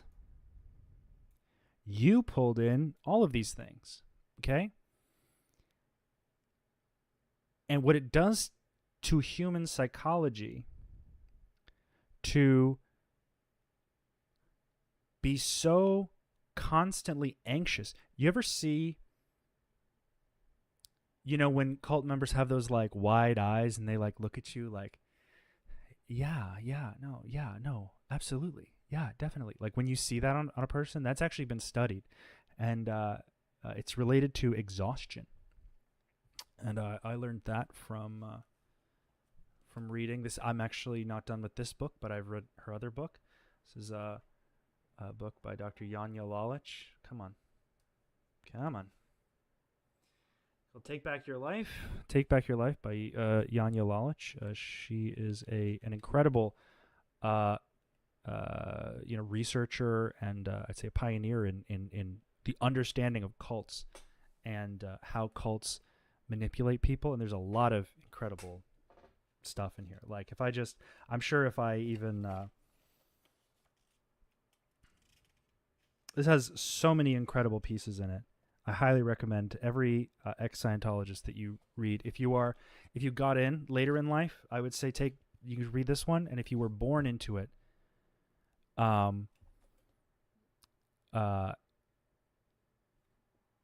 then she has another book, Escaping Utopia, which I've been tempted to send to a few people, but the concept of escaping is sort of predicated on the understanding that you are stuck and you need negative emotions to you can't have these negative emotions normally, especially in Scientology, right?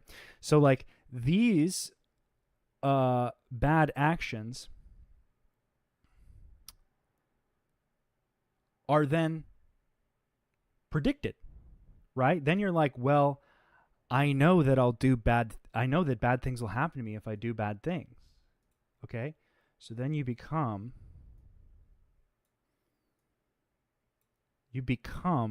like a representation in a sort of simplified way of your guilt. Everything you do is out of fear of doing wrong or being bad or not meeting an expectation. And you are that much more like, so then when another person comes in and they say, let's say this is the executive director, and they come in and they say, your stats are down, or your stats better be up next week. Let's say your statistics at the org, or, whatever. Anything bad, any bad result is then not an attribute to like anything that would actually affect the stats. Like it's not connected to how many people are walking by the org that day that you can get in, or how many people happen to not be in the situation where they can pick up the phone and answer a call about an event that's happening. Like all the real life predictable sort of accountable circumstances, it then becomes, well, I better how do I represent this? I better get into action. I better start running.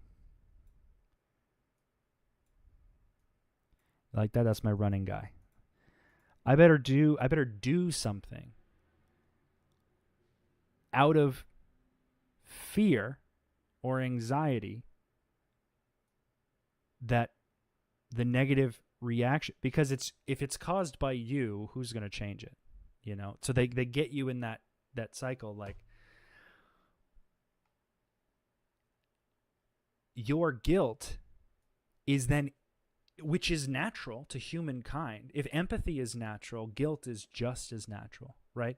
So it's not like someone had to teach you how to feel guilty about things. You see someone, if you don't feel guilty about anything, that's actually a mental illness. That's actually called psychopathy or sociopathy. Two being varying extremes of the same concept. But like, this becomes the weapon. Okay. And this guy can have his own anxieties about who's behind him or who's above him, telling him to do these things. And this can go all the way up, okay, to the top. And I've said this before, nothing in Scientology happens without an order to do so, or a command, or a plan, or a policy referenced, or a it all comes from a certain if this is the pyramid of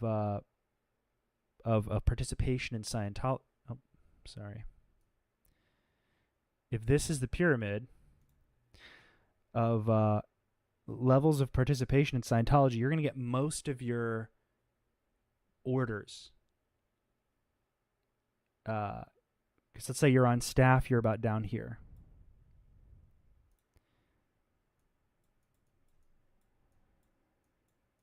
Most of your orders are coming from right here, which is management. This would be David Miscavige and RTC, okay, up here. And that's more of like a top down, right? But and these are general SO terminals who are usually relaying that information down to like senior management of the org. But there is no spontaneous action. Most spontaneous action in Scientology is weird. And if you've ever been on staff in a Scientology organization, the amount of weird things that go on. I did a podcast recently with two really incredible women on the Trust Me podcast. It's Lola and Megan were the hosts of that, and you should definitely go check it out. Anywhere where you get your podcasts. We talked about. I told a story on there of when I was the SSO. Okay, I was the staff section officer for the first 7 months of my staff, which basically means that I was in charge of all staff processing and auditing. Okay, so what that meant is I just had to be like, because staff supposedly gets free auditing. Okay, but that's, it's not exactly true, because you have to have auditors who aren't auditing public available, and it's a resource issue. So I never was ever really to get chase people down and get them to do these things that they had to do. But I would go into the course room, and there was a guy in there who was doing the student hat, which is the course that you do in your training to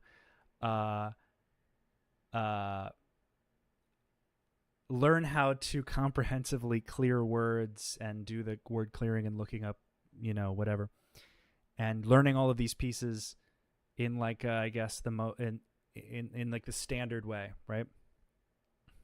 Because there are children's courses for that, but this is the main one. And I would walk in there every single day. This man was on course. He was typing something on his little laptop. First of all, I didn't know we were allowed to have laptops in there. I'm pretty sure he was doing that on his own thing. He argued with someone and won, because this guy is not supposed to have a laptop in the course room. Second of all, when I tell you this man was literally, as he went along, writing word for word his own dictionary. Because in his brain, I can't not have these definitions, because misunderstood words are so incredibly important and they're so incredibly valuable. And if I don't, then I'm going to be, I'm going to get something wrong. So out of this anxiety, or out of whatever it was, he started writing his own dictionary on course every day. And I was like, at this point I had seen so much bullshit. I was like, okay, all right, come on, all right. But excellent two-parter with the Trust Me Pod. Thank you, Juliana. I haven't listened to most of it, but I've started listening to the first. I don't really like the sound of my own voice, so I'm glad you enjoyed it. But yeah, just the weird stuff you see, and to me, from my perspective, everyone who I know who is still in Scientology is both afraid of talking to me because of the consequences that are obvious. They will, because that is an overt. Talking to I am now classified as one of these antisocial people, as one of these, bad, awful people. So now that I fit into that classification,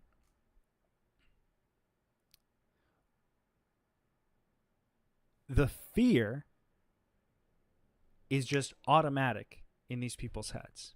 They will not talk to me. I've even reached out with, in good faith to some of them, just as I'm not trying to publicize this. I just want to talk about some things, and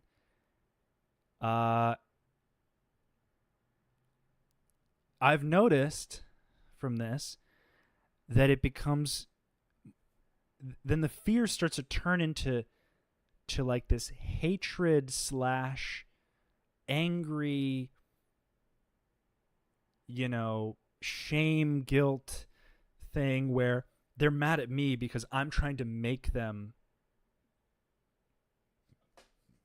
forcing them to get in trouble with Scientology, which can be an effective way to kind of get somebody to fucking open their eyes and be like, oh my God, yeah, Scientology would do these bad things to me. It's happening to me. I can see it. Now I'm, that's almost usually all it takes is for it to happen to you. And then you're like, oh, I was just brainwashed. Or I mean, you're not going to say that initially, but like some people do. A lot. Most people who have been in Scientology have left. And I'm not going to say there was never a lot of people in Scientology. There used to be like a few 100,000, I think, at one point. I can't say when, like between, I'd say the 70s and the late 80s. There's a lot of people in Scientology. And, before the internet, it was really easy to just gloss over abuse when there was no like safe place to talk about what happened to you.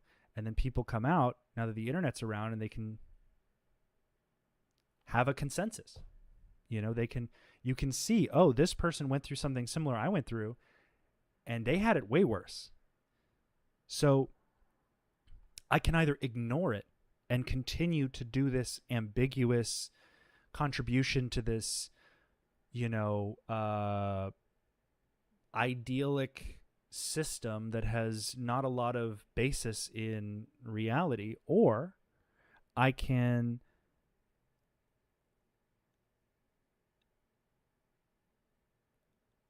care enough about others to feel that fear. Now, this is where I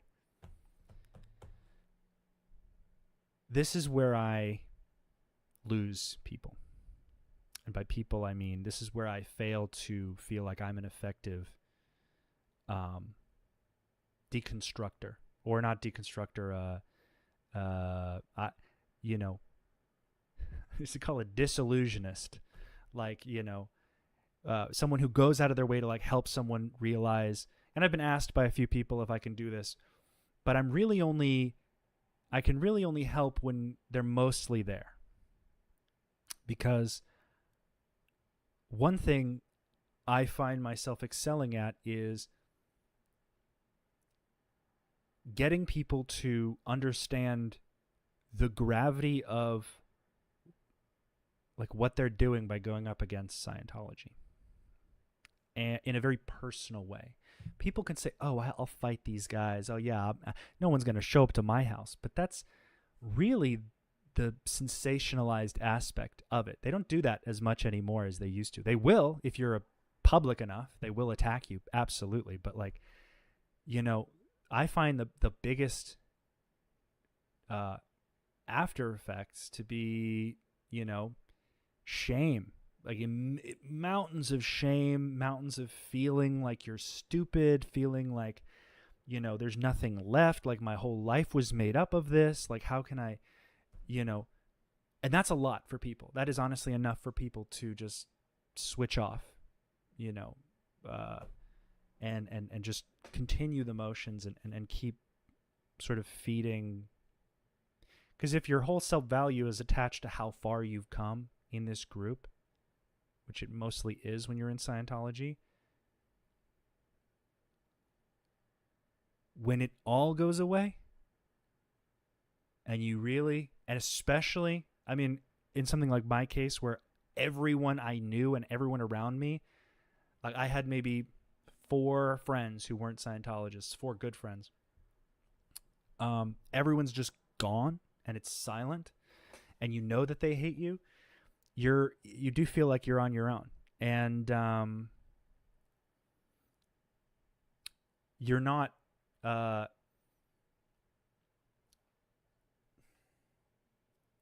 to explain this?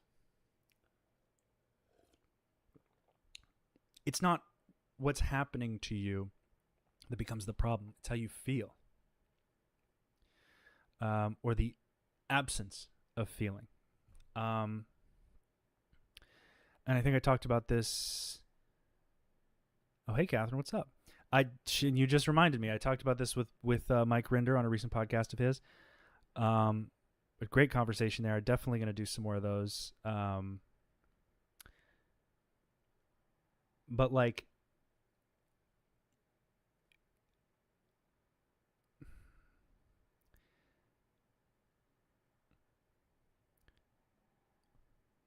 coming to realize that you now lack this sense of value that you used to have. And you can think of it like my life's a movie and this is just the next chapter, you know? And that can be like, I see a lot of people who fantasize reality, and I've done this here and there, in order to kind of supplant that in a safe, personal way, you know? Personality issues, changing your name. I know that a person is on the edge of their Scientology journey if they suddenly adopt a new personality to separate from the previous.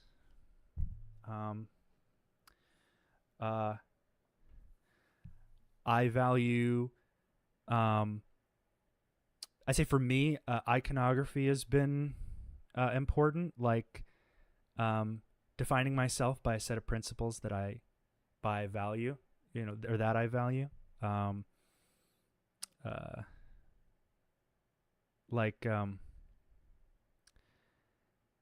You know, I haven't really quantified it in like a in like a list fashion, so I'm not really going to go too deep into detail, but the world, this universe is already incredible. Like the fact that, sliding off the side of the, sort of like my safety blanket. Like this universe is already so incredible. Most of Scientology is imagining the universe as it would be in this detailed, visible, incredible state. You know, you have the Markhab Confederacy. Oh.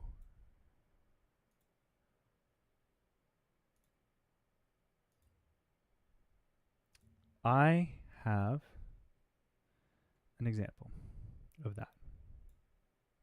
But you have these concepts that are so, I would like, so deeply centered in like, wouldn't it be great if, or if you could imagine the world like this, and you know, it kind of gives you this wonder. People, when they leave, can often you know, recreate that wonder in a very personal way. Okay. And I think that's a human thing. I don't really think that's a consequence of Scientology, although Scientology gives you all this stuff to believe in. You know, I remember running my past lives and in New Era Dynetics and running it on other people. You know, using the R3RA procedure to extract people's past lives from them as an auditor, sitting, you know. And so, but a lot of that, initially, you can't go past live if you have too many overts. So any non-optimum conditions will be solved by what? Does anyone have an answer? Sec checking. Overts, overt pulling. That's why in the beginning of every session, you do the session rudiments, which are 3 questions that you take to FN or no read. Or I guess FN ideally. You say this is the session to start the session, and then you say, do you have an ARC break? Which is, do you have a problem with another person? Have you had a separation or a severing in affinity with another communication with another, or reality, meaning agreement with another. ARC break. The second is, do you have a present time problem? Pretty self-explanatory. And the third, and most important, is, has a withhold been missed? Okay. And this one can sometimes take up the bulk of the session. I've been in 6-hour sessions, 7-hour sessions. I think my longest session was 9. I think my training, it was like 9:45, something like that. Which, you know, even after the training, takes a lot out of you. So sometimes you spend like 3 hours on a single missed withhold chain, and you get all these things. And I kind of came eventually to realize that, like, it didn't really matter how many times I asked the question. It sort of became more about the expectation of the question being answered with some people. It was for the most part, it was like up to the interpretation of, the person, or like, it wouldn't even have been an over even. Sometimes it's just something people are embarrassed about, which ties then back around to guilt. Yes, my pre-clear sits in front of me and tells me that they've masturbated, but it takes so much effort to get that out of them because they feel guilty. It's a sensitive topic. It's a private topic, but I am literally forced to take what they give me. And yes, I have to sit there. Thankfully, all of my PCs that I've done this with are appropriately aged. I don't like working with children. It's just too much work. So, I wouldn't make it in Scientology. Even 1 hour of that would drive me insane. 1 hour. Also, sorry, I'm actually going to sit up for this. You're sitting there, back straight, comfortable. You have to look comfortable. That's the point. When you sit there and you have to just do this the whole time.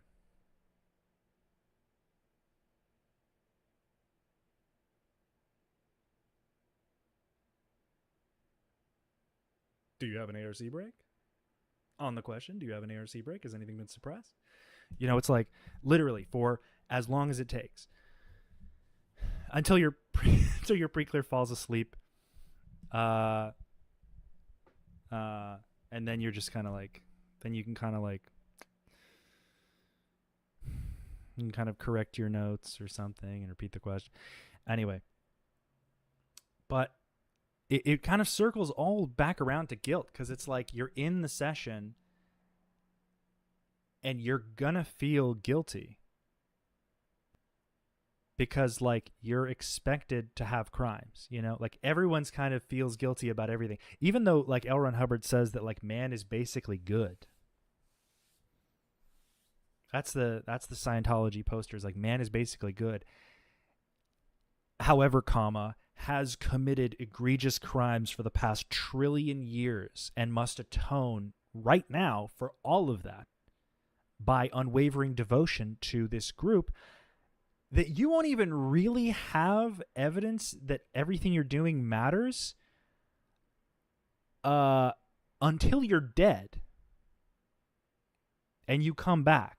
Like, no matter how many times, like, even if this amnesia excuse for their reincarnation mechanism is valid, it still depends upon you waiting until you fucking die. So really, it's not like it's not any way to live. Guilty of Like, and even after all of these sec checks, you know, somebody can feel like, okay, now I'm perfect. Now I just can't touch anything. Now I can't do anything. I can't, you know, do anything that would make me feel guilty, or I can't do anything that would break the rule. It's like, and then you're living in that every single day. And I know people, even people who may have had doubts, who were at this level of anxiety, and they still would find it more comfortable to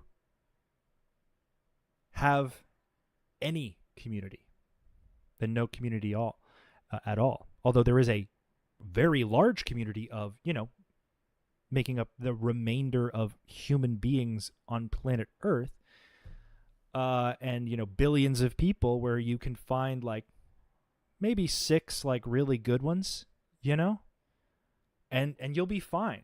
Like,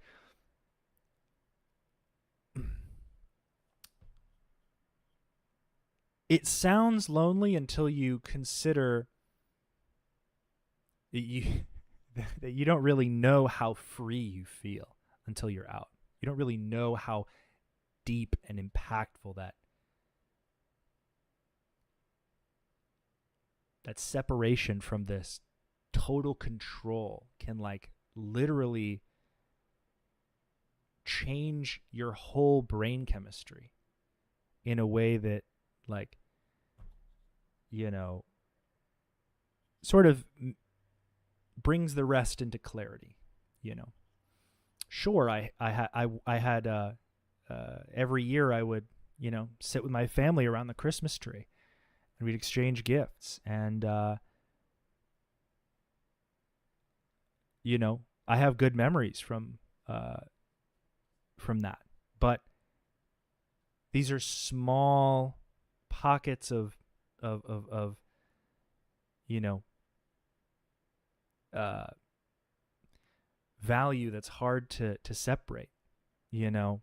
Like, that wasn't because of Scientology that I enjoyed spending Christmas with my family, you know, but it was because of Scientology that my mother would blackmail me as a child in order to force me to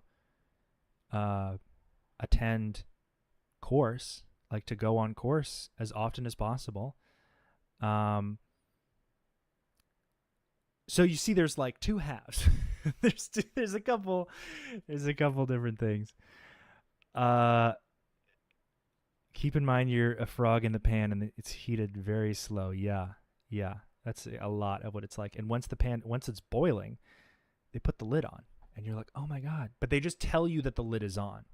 You can hop out at any point. They just say, if you jump, you're going to bump your head on this lid, and then you're going to splash down into that boiling water. So don't you jump.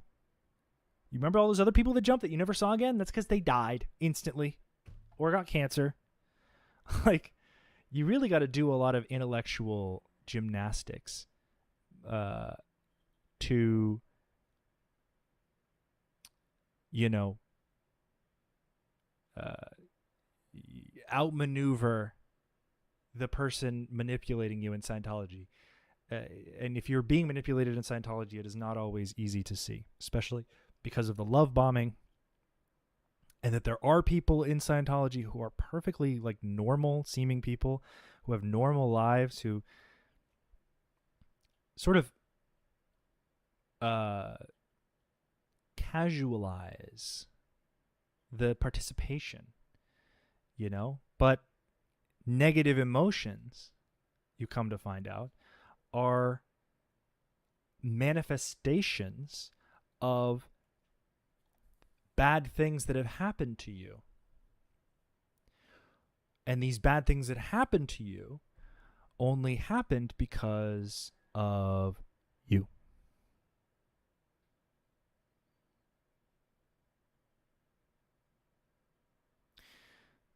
So you see,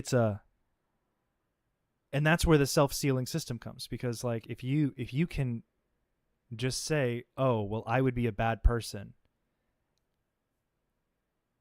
not even if you did anything, but if you questioned to yourself, like, the efficacy of something, if you wanted something for yourself separate from Scientology, or maybe Scientology would disagree with, the guilt, the whole weight of everything you feel like you've accomplished in Scientology is then shown in front of you, and everyone you know and all these good people you've seen are all lifted to the top, and your guilt puts you at the bottom and all these other experiences, Scientology, at the top. And so you're only seeing this.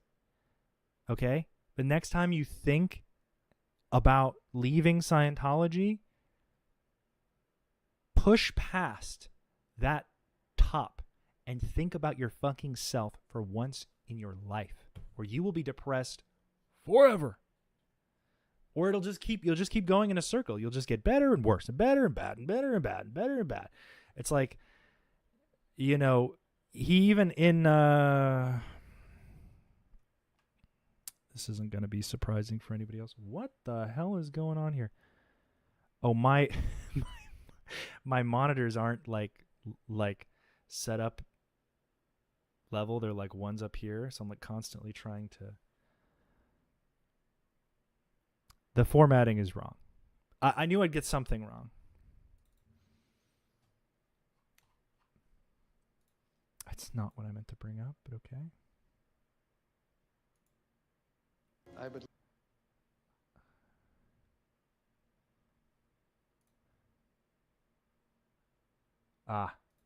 There we go. Okay, so then in the Scientology ethics book,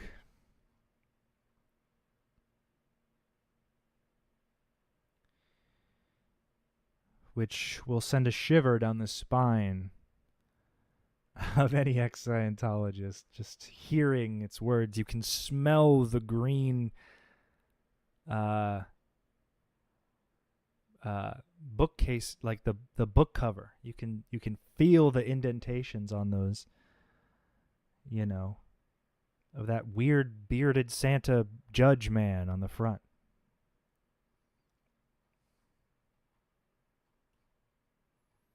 Just hearing the words. So we have a list of high crimes. I've been through that. We can discuss all that later, in a later time, because I do have a handful of topics that I can pull from. And if anyone's curious about, you have something you want me to cover, or if you have something that you feel you want to hear about, regarding Scientology, feel free to email me, or tweet at me or something. My public email is rafalcocontact@gmail.com. It's RAFALKO contact. Because I need things to talk about. So, because I can talk about it all, but it's like if it's just all there in the bulk. So I need to narrow it down.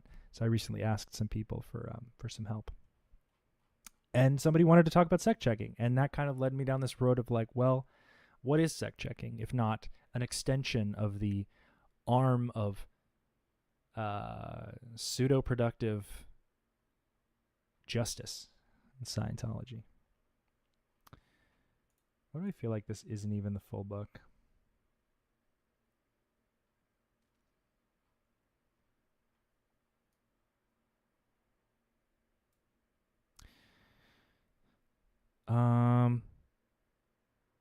I was on staff over 3 years. Took me that long. Not much auditing on staff. I could definitely see myself as I bought into the BS and working for the organization. I think I'm saving the planet or something. Yeah, and then the org is empty. Or all you're doing is letter writing and call-in. Two of the most soul-devouring tasks in Scientology. Some people liked writing letters because it was better than getting yelled at or doing whatever. I could not, for the life of me, be enthusiastic about letter writing or anything. Because I was there and I was like, let me audit somebody. Because at least my stats are up. But nobody would... there were no PCs. There was nobody there to audit.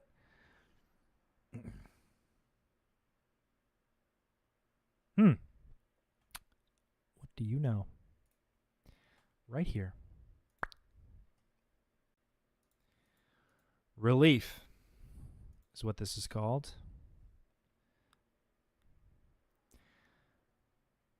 If you were to weed out of your past by proper search and discovery those antisocial persons you have known, and if you then disconnected, you might experience great relief. Similarly, if society were to recognize this personality type as a sick being, as they now isolate people with smallpox, both social and economic recoveries could occur. Little did he know he would be at the top of that list, being one of the most secretive and antisocial people. Like, he would talk to his followers and no one else.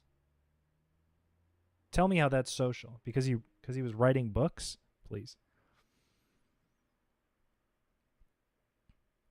So even right here, the first thing, disconnect. This is a way to relieve. Don't get it. I know you're anxious now that you know that you can't trust most people, but there's a solution. There's relief. Just never talk to them ever again or pay any attention to them, and just turn it off. Can we do that? Fantastic. It's literally that primitive of a mindset.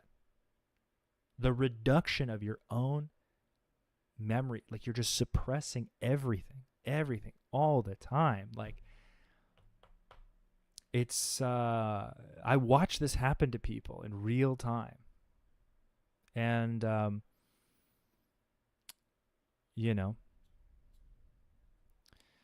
it's as bad as it sounds, really. Does Scientology have any limits on how many kids you should have? No. They have limits on sexual partners, and it just depends on what you read, really. But no, there isn't any limit on that, Julia. Like a light switch. It's no secret that I'm a big fan of Book of Mormon. So every time I see this, every time I think about it, I'm like, just turn off that part of your brain. My brain's like a light switch. It's an if to it, a Mormon trick. But everyone does this. Everyone turns shit off if they feel guilty about what they did or what they're thinking.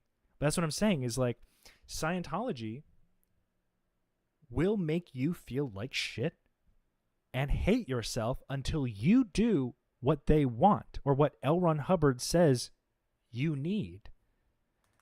And then you get to the other side and they stop attacking you or pressuring you or forcing you to like see something that you've now taken the time to do.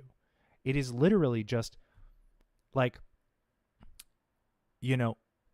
everyone's pushing you to do this race and to go around, to do the marathon and do the marathon. You need to do this marathon. You have to do this marathon.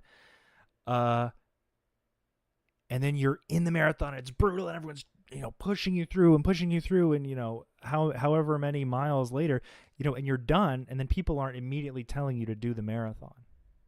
You can sit down, you can relax, and after all of that, it feels good to like disconnect from that pressure. The laying on the heavy, you just have to think about what's happened,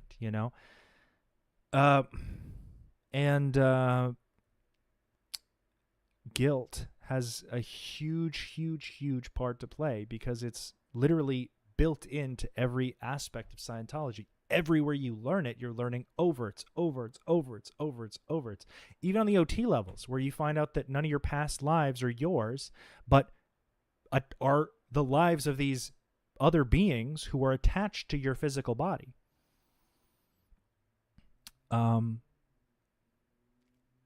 And I could be more brash. I could be more loose with how I describe these things. But I mean, for the most part, I would like to be tolerable for at least one brave, under the radar Scientologist who's watching this. Because I don't want Scientologists to feel pain. Okay? Every human on this fucking earth feels pain and guilt and shame and anger and happiness. Well, I don't say every single human feels shame. It's implied that you should feel, bad about things that you do that you think are bad, right? But when a system is designed to recontextualize the whole way you look at everything you do to just favor one linear straight line of conduct that is so narrow and vaguely described based on one person's personal experience, who is known to have lied many times, including contradicting himself. Who knows if the last thing he said, the most updated piece of Scientology, is even the end result? If he would have kept talking for another 10 years, he probably would have changed all of that, you know? And, you know, so like this concept of like, and what you didn't know about this whole time is you've been hurting yourself when you didn't need to. And then you're like, oh my God, I've just attained this level. It's like, it's just manipulative. And it's just games. And you're just playing games with the human mind. That's all it is. That's all Scientology in practice is playing around, pulling strings, slapping them around a bit, giving them a pillow to lie on when they're done, and then waking them up the next morning to do it all over again. You know, it's like truly harmful to, I believe, the human race, because it sets precedent for what level of personal manipulation is allowable. And because it's like an intelligent brand of manipulation, it is more acceptable, you know? And unlike Nexium, where they filmed far too much, okay? They had a camera in every room of every single building. The amount of footage they got astounded me, because even a camera going inside of an org, if you're not filming someone,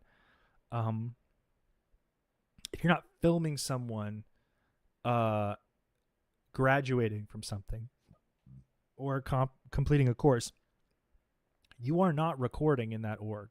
You are not recording in any personal rooms. You're not recording what you're reading. You're not recording the films. Although I regret that immensely. Because I would love to share those films. I meant to ask Mitch Brisker if he had any of those, but I think if he had them, I would have them by now.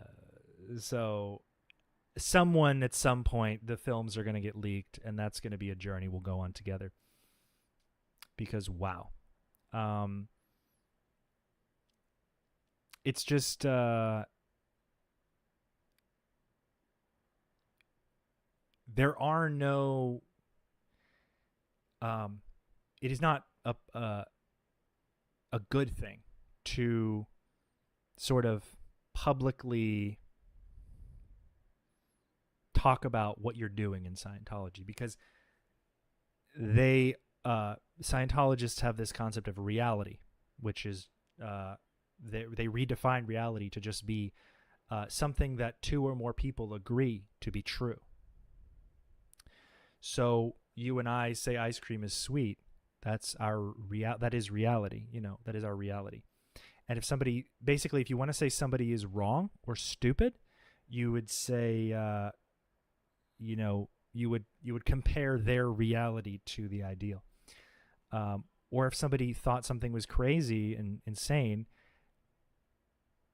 if a public thought that like the OT levels were crazy or insane or going clear, the concept was weird, you would say that was out reality for that person. You know, you just don't agree, but you're kind of talking down to them in that degree, because it's, it's to there. I am going to use the restroom. I will be back.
nasty feelings that just ain't right. Turn it up like a light, turn them on like a light switch. Okie dokie.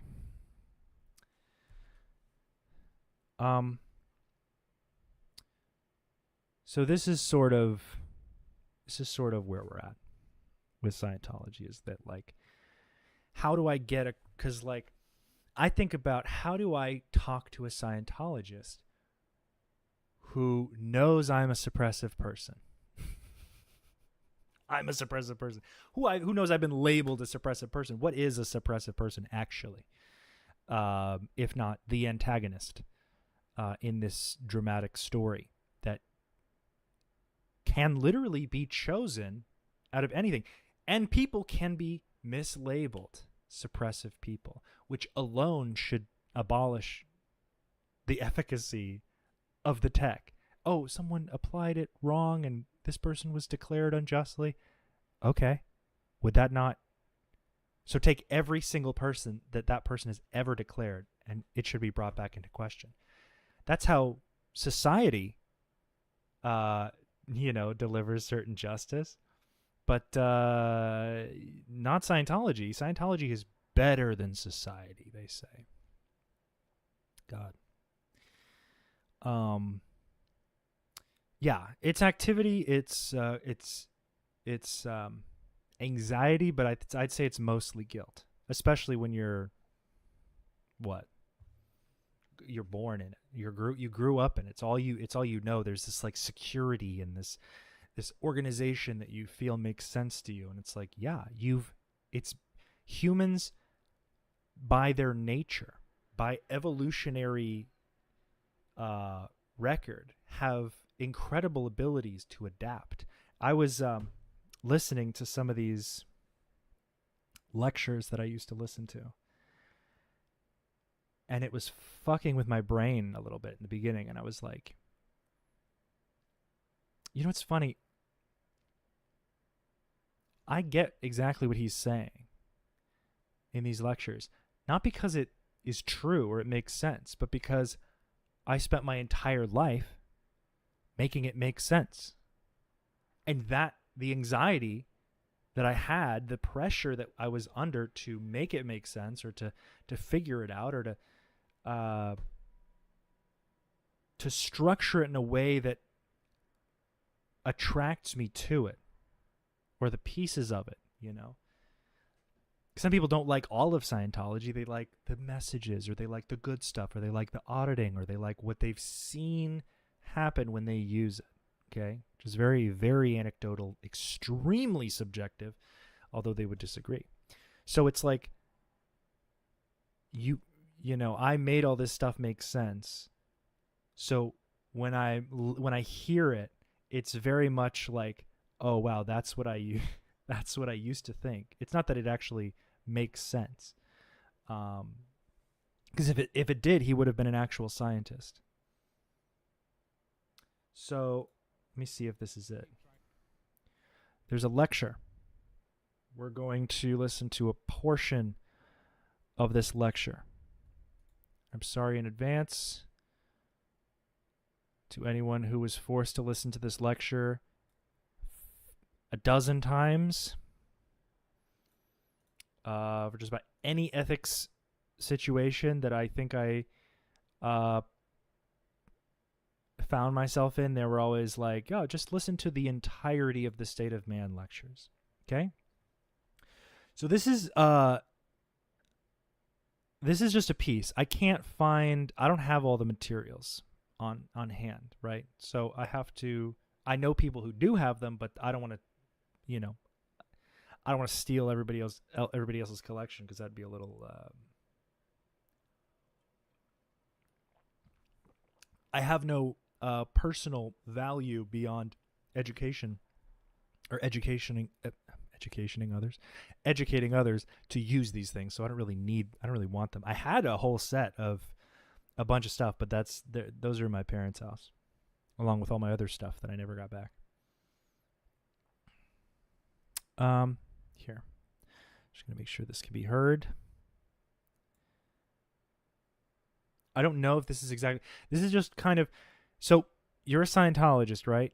You're sitting in the course room, and you have to seriously consider that he is talking about people's past lives and your past lives, because what L. Ron Hubbard says he's found is that he's found all of these similar past life experiences that connect to one another, without intervention, and that these things were found so he can literally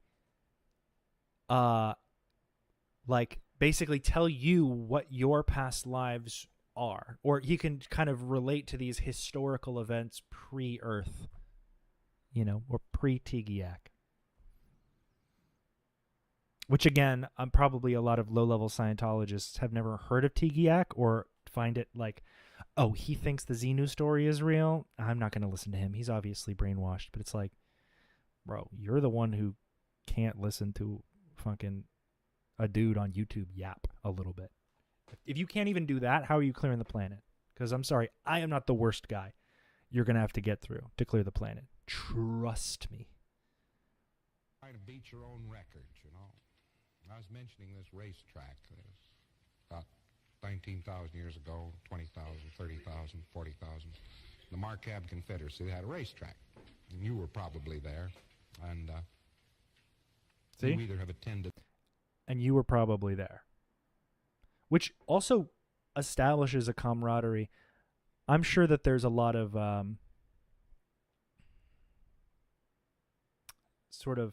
if I listened to all of his lectures here, I could, but I don't like to break down too much of the tech and describe how the tech works and what Hubbard was thinking, because not too much, because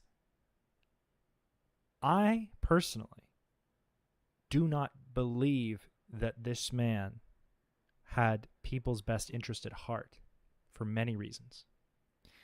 So when I talk about it, if I try to sort of relate how it makes sense and what he's going for, and describe the intimate picture he sort of tried to paint, I'm using that word a little bit too much. I think I'm going to start saying specific or something. Intimate's like, but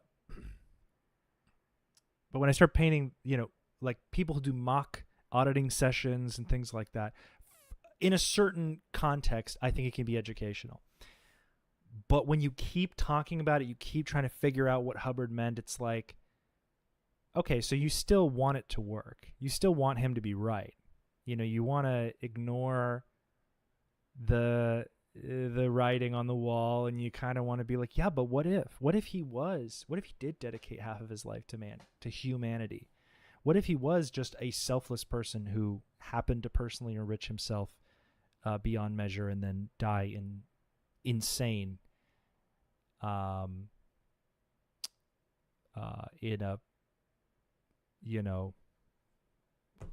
what is it, while running from the law, like remember that time 10,000 40,000 years ago? Yuck. That was cool, bro. That literally, it's like that. I mean, I've had a scenario and I mean, where my delusions crossed into the lives of others, and I imagined in one of my past lives that I was connected to another person, and it can be really dangerous to have that connection with other people, like external from your own mind. Like when you tell someone, like, hey, you and I were in past lives together. Like, the kind of weird consequences of that are insane, but... Did its races or had something to do with it, because you find it on most cases. There's one 1216 BC that shows up on any case, the Brotherhood of the Snake. 1216 BC, it shows up on any case. Well, evidently this other one is... Guys, remember that? The Brotherhood of the Snake? Now, that sounds badass, but like, yeah, I would love to have been a part of the Brotherhood of the Snake. Like, if I said, I remember when you were in the redaction force on Slurgon 9, where we were up against the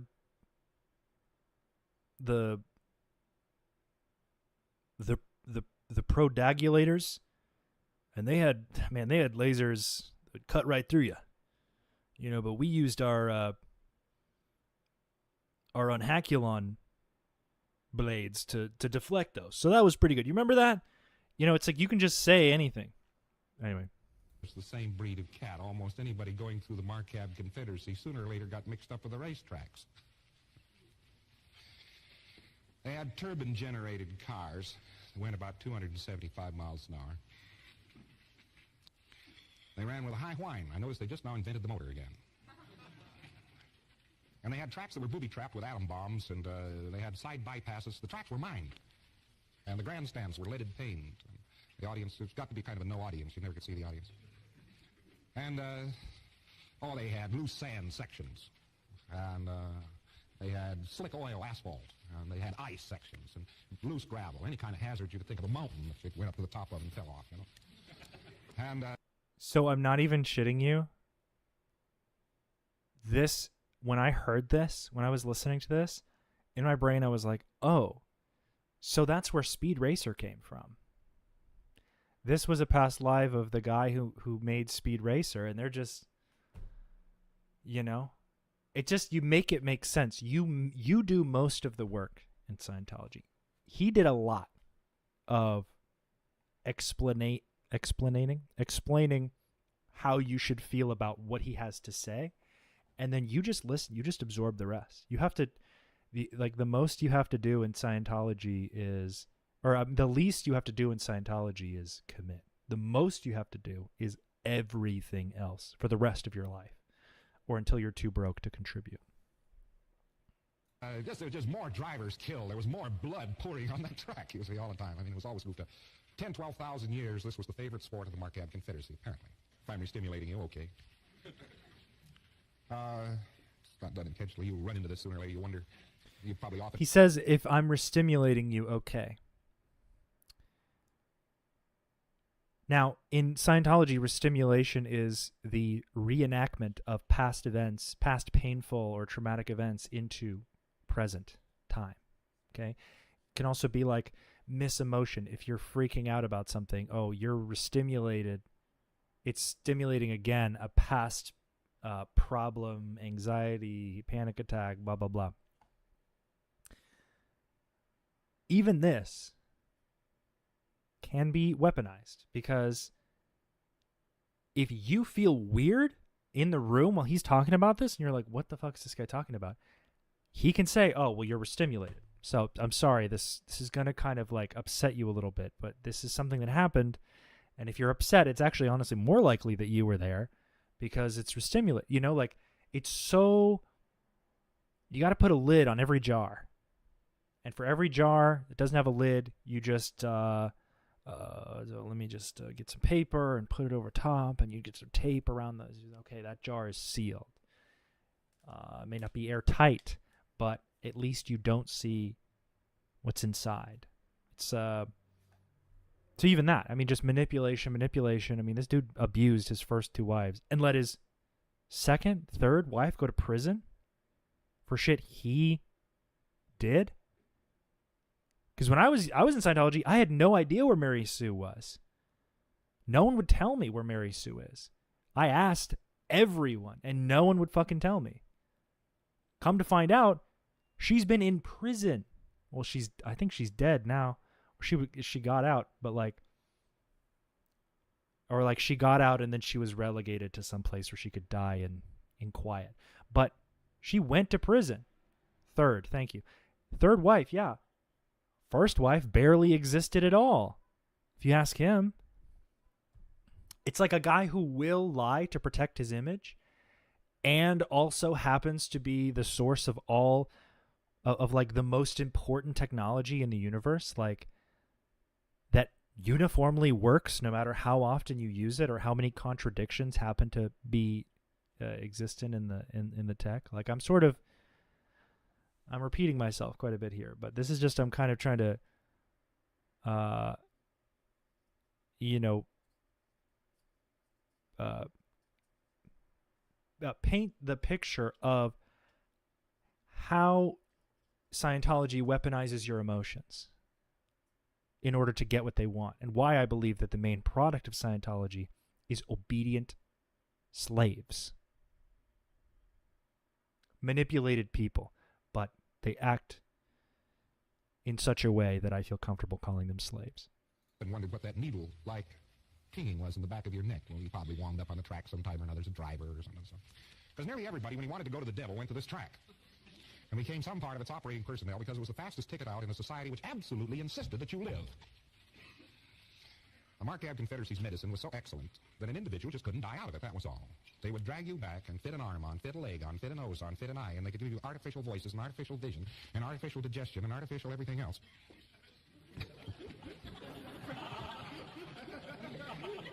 The next thing you know, there wasn't even an original part left, including you see. But there was always a road out, you know. You could, if there was too much peace and you couldn't go to war and get yourself killed, you could always get involved with something like the racetrack. And that was a sure ticket out.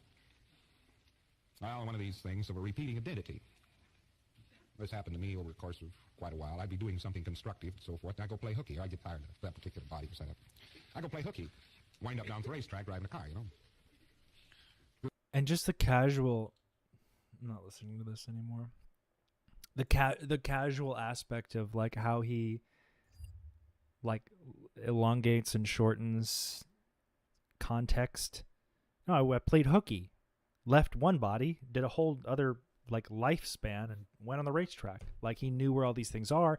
The way he paints Thetans from an operating aspect, like what does a Thetan do, is so grandiose compared to anyone's perspective, anyone's like native actual like experience.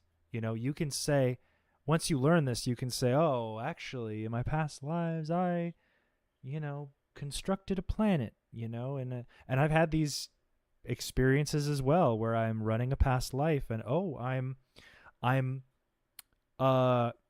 making super planets with you know, that are mostly water, that have like, that are like the size of the sun, but it's just all ocean, and like the gravity's all fucked up, and like I'm molding these things, and you know, like real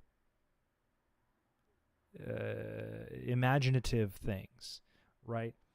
And so you invest yourself, you invest more than yourself, you invest this new concept of what you are and what you've done and what. Oh Jesus! Oh, I thought that was my water. I was like, this just came into view. I'm always knocking shit over. That scared the bejesus out of me. This whole concept of what you are is now become not just, you know. I mean, and that's why I think that like when some people leave Scientology and they don't get help, they end up thinking like, well, nothing's real. Well, nothing's actually bad because I'm not in a cult anymore. Like nothing I learned is valuable. Or saying like, nothing that I thought I knew before is valuable. Like, morals are more ambiguous. The concept of ethics and responsibility are now also like these things exist in the world, which is why they make sense. Why they made sense in Scientology. They were just weaponized. They were just they were changed the definitions of things so that you're only thinking about Scientology. But now, I've seen a couple people get very afraid around the concept of ethics because they're like, oh like the ethics book. Oh my gosh, I probably shouldn't do any of that. I don't like ethics anymore. And so they abandon the concept entirely, which is, sort of baby brain behavior. But hey, who am I? I just, and they do a lot of reckless shit, and nothing matters because they feel like a free agent. It's like being, now that you're out, you can mold into whatever, you were, or whatever you thought was bad, you know, like you can kind of do like a flipperoonie and like devote yourself to like this amoral, you know, all the bad stuff you wanted to do. And I'm speaking from people I've witnessed, like all the bad stuff you wanted to do that Scientology didn't let you do. Now you can do that stuff because you're free, which is true. However, you know, be mindful there are other sentient human beings in the world who are completely also willing and able and have the right to react to you doing these things. And also, consequences are still real. There's not motivators, there's not overts, but transgressions, sure.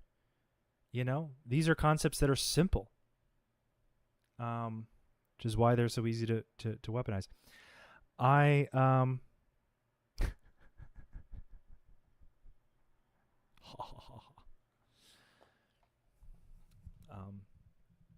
Me being an asshole aside, I think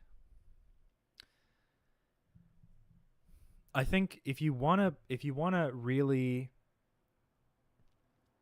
so I'm always trying to like do the work for the current Scientologist in my brain so that I can deliver it to them in a way that inspires some kind of straw to be grasped.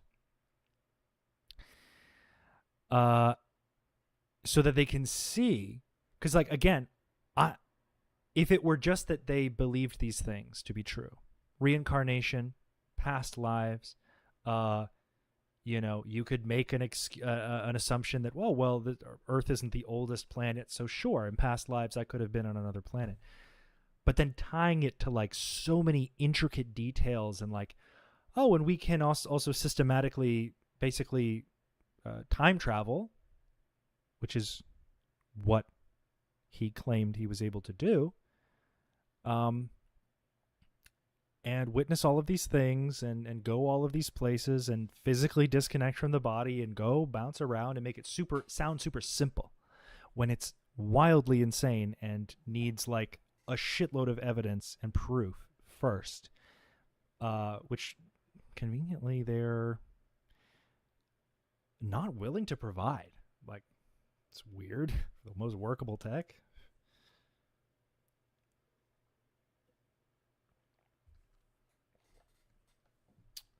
So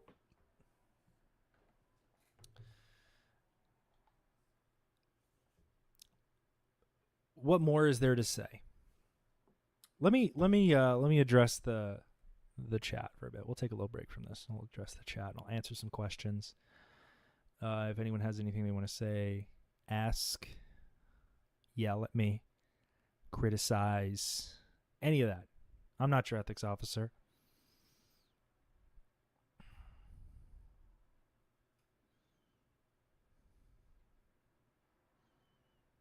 The repetitiveness is mind-numbing. Yes, it is.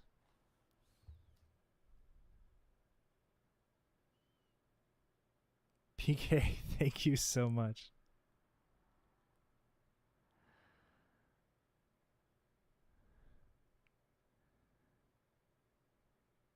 I won't say your. I don't know if it's okay to say your name, so I'll just say PK. I wouldn't want to dox you. It's not hard to not dox someone. I don't know why it keeps happening. Just you just gotta screenshots. Screenshots is a good tool to use if you're afraid of doxing someone on stream. Just screenshot the information you need beforehand, look at it, and be like, is someone's email in there? Someone's full name in there? No. Okay, good. Then then you can show it. But like, if not, it's like, bruh, come on, dog. I could never. Oh, where did I see that? Julian. Oh, I could never sit still or quiet. Oh, well, then you would be doing TRs until you could. And I promise you, enough TRs and you would get the gist. Just to fucking stop doing TRs, and you're going to sit there until you can. And you'd be amazed at how many people suddenly rise to the occasion when they are, forced to.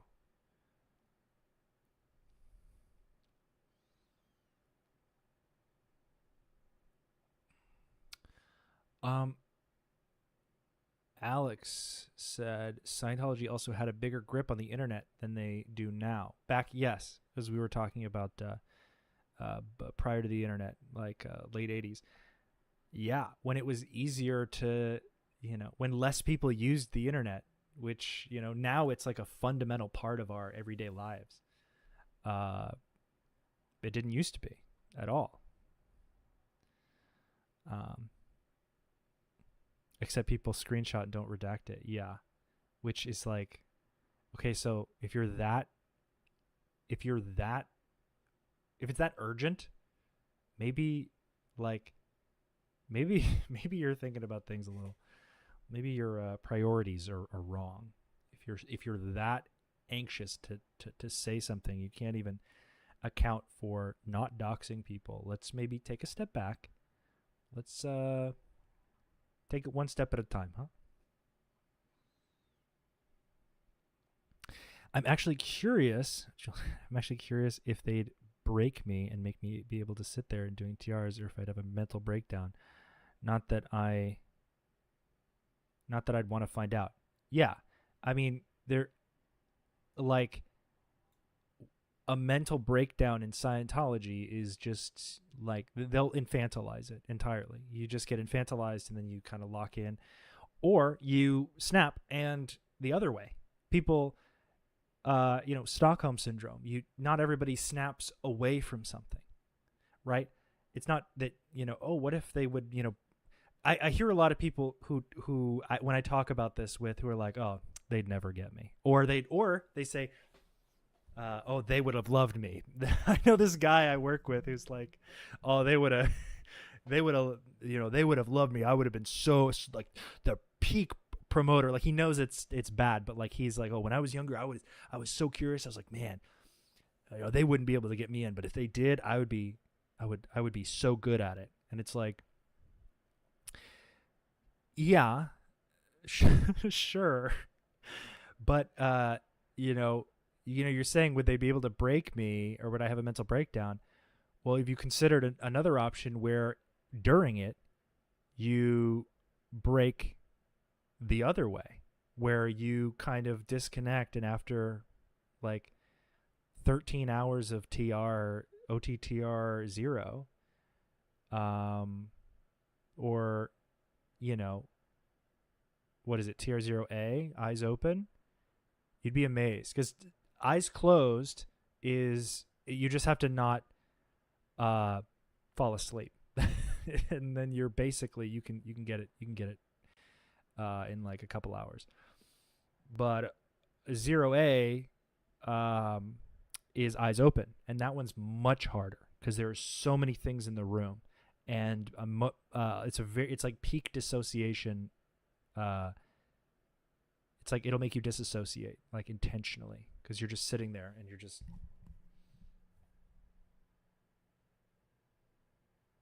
And I could probably still do it. I could probably just still stand here and barely blink for the next like half an hour. But you don't expect that. Also, the amount of people, like when you're at Flag, the amount of physical barriers between you and the outside world, the security, the cameras, all of these people watching you, if that's where you're at, that you're being watched, and that like if you do anything weird, I mean, hell, I was once showed I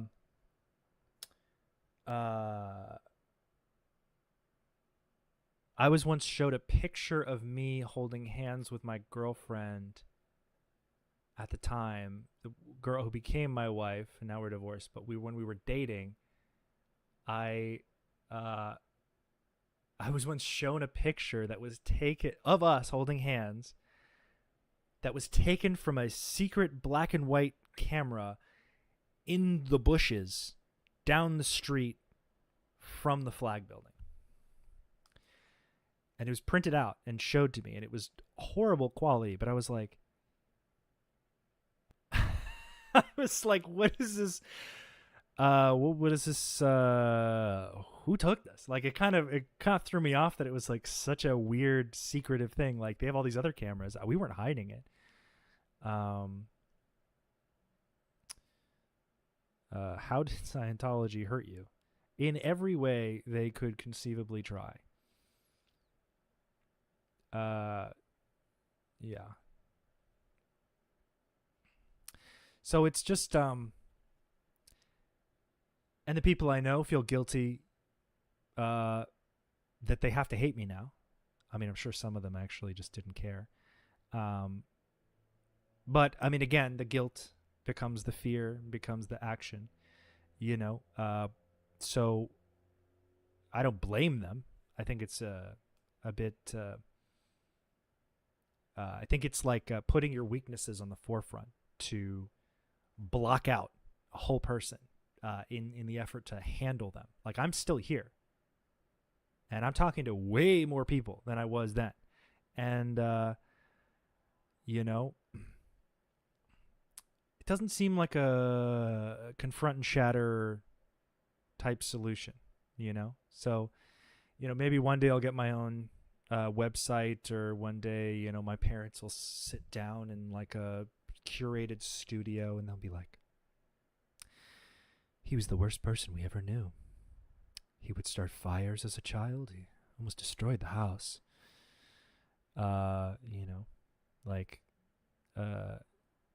yeah, because I was an unattended child with access to lighters, and, you know, oops. I once accidentally lit a book on fire, and then it got like, it was on fire. I was like 4, 5, and it was on fire. And so I put it out, and I was scared someone would find it. So I hid it behind the bookshelf in my room. It was still like red and I guess a little smoky, but it wasn't on fire. So my mom came in and she basically freaked out. And this was like the bulk of my because I was terrified. And then then I became an awful person to all of my family, and some kind of destructive monster, when I was just an unsupervised child, toddler, basically. So this is kind of, this is what I expect in the future. Although I would only be so lucky that they would give me enough attention that I could turn the tables. Most people who confront me cynically usually end up disappointed that I don't just block them right away. I have been blocked by so many people at this point, especially on Twitter. Once I realized that, like, you don't have to have the last word. Like, if you really go out of your way to have a conversation with somebody, and if you just like hold on, like, it feels emotional when someone's like, you know, like, it says something mean to you, or says that you're dumb, or says that you're wrong about something. But if you just like hang in there and you're confident about your opinion. I mean, I've had people who were like vicious towards me be like, so I've made friendly with people who had whole conspiracy theories about me being a fucking whatever, you know, like I'm a secret independent Scientologist who audits children in my trafficking ring, and my father funds it all. Like, people just say anything, and you kind of gotta, especially, that's why I don't encourage many people to make YouTube channels about it. Like, report crimes to the police. When you leave Scientology, I'd say write them down, what happened to you. You know, maybe speak to a lawyer if you have that kind of money, but I would say, like, report it to the FBI.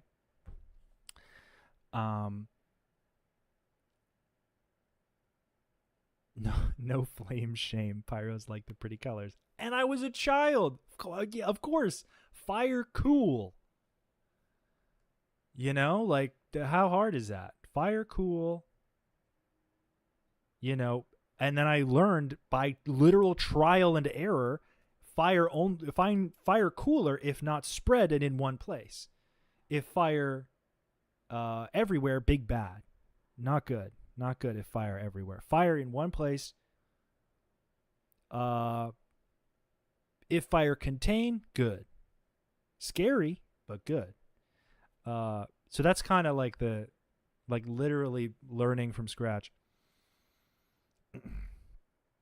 If all of these claims were true, how could Scientology continue to exist? Can you recontextualize the question into a less general? Because I think I know what you're asking, but I'd like you to make a less general implication into what I'm saying, because it seems like you just got here, but I could be wrong.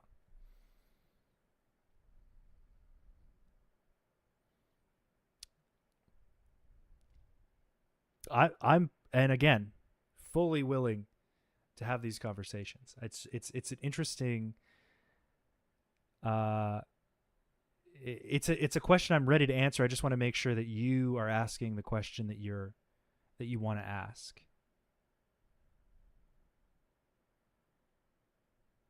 So we'll just wait. We'll see. We'll see what happens. Let's see what kind of question we get.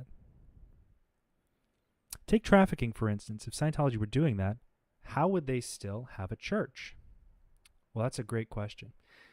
Scientology understands, I mean, at the highest levels, the management of Scientology fully understands what is considered illegal and the boundaries against them, practicing, you know, or cutting corners, let's say. For example, with trafficking.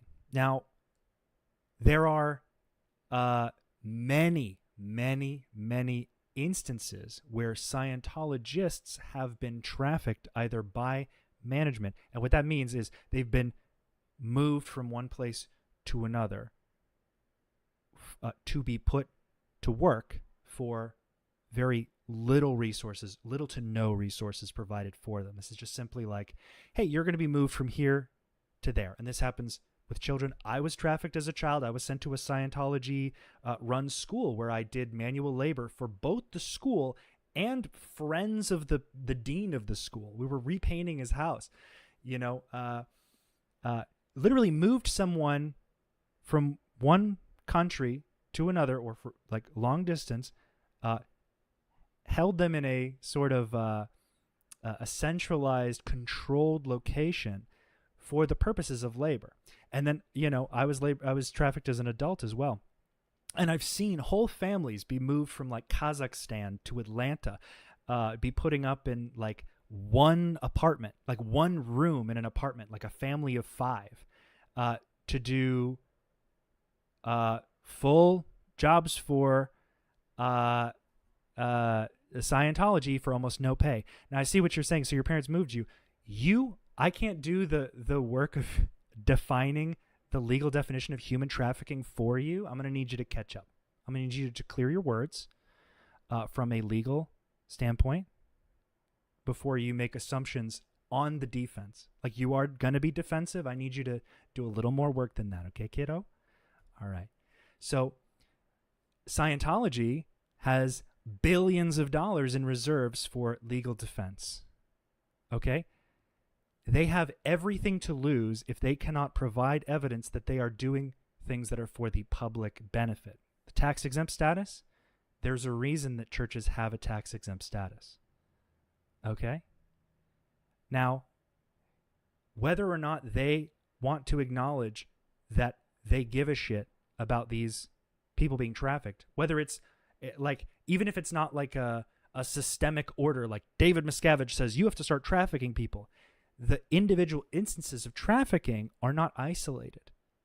They are a part of the behavior and acceptability of, like, Scientology makes it okay by how often it ignores the law and does this against the wishes of the law. They have been sued so many times.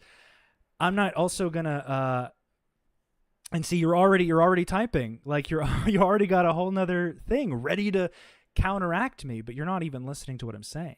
And that's again where I lose most of you, is that you are more ready to defend before you even know what I'm going to say. You can try to belittle me, but I am very aware of Scientology as a former, so I know and understand the reason why people move from org to org. So tell me, why do people move from org to org? What would you define as, like, let's say a 12-year-old who joins the Sea Org with their parents' consent, which has happened in the past, or I'll give you one I've personally observed. To be honest, okay? A 16-year-old who, I think she was 15. She was 15 at the time. 15-year-old who joins the Sea Org, and within a year marries a 45-year-old man. And now she can be in this relationship with this man, and she can also be sent anywhere in the world for almost no pay as a minor. You think that's normal, correct?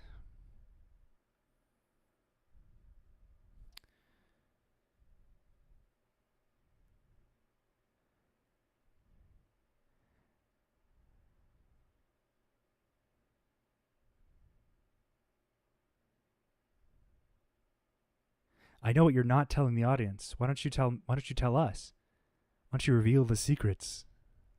Because I don't dislike you or dislike Scientologists for having a belief. I dislike them for abusing people, for taking action upon their beliefs and breaking the law, or just generally being pieces of shit on behalf of their belief system. And for someone who's been out for 10 years, you seem to be wholly defensive of them. So it's probably accurate to say that you didn't do a lot in Scientology.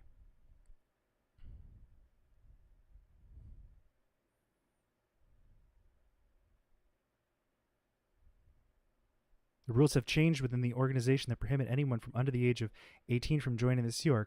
But you've been out for 10 years, so how would you know that? And also, the exception the exception to that is you have not seen this happen. It's in the 10 years you've been gone. I'd love to know what you think I'm not telling you. I've honestly never met a Scientologist that wasn't kind. Yeah, so you really were not involved at all. Like, you maybe did a couple courses. I'm assuming you weren't really very high on the bridge. You probably never went to Flag and did major services there. Definitely were never on staff.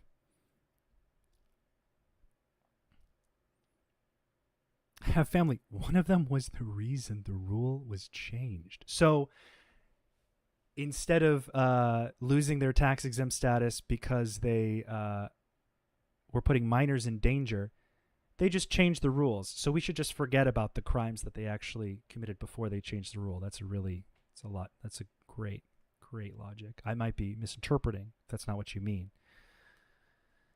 My mother-in-law is OT8. Both my parents are OT8. My brother is OT8. My sister is probably halfway through her Ned case comp because she's a particular story. But I don't know what, like, Scientology has also changed since in 10 years.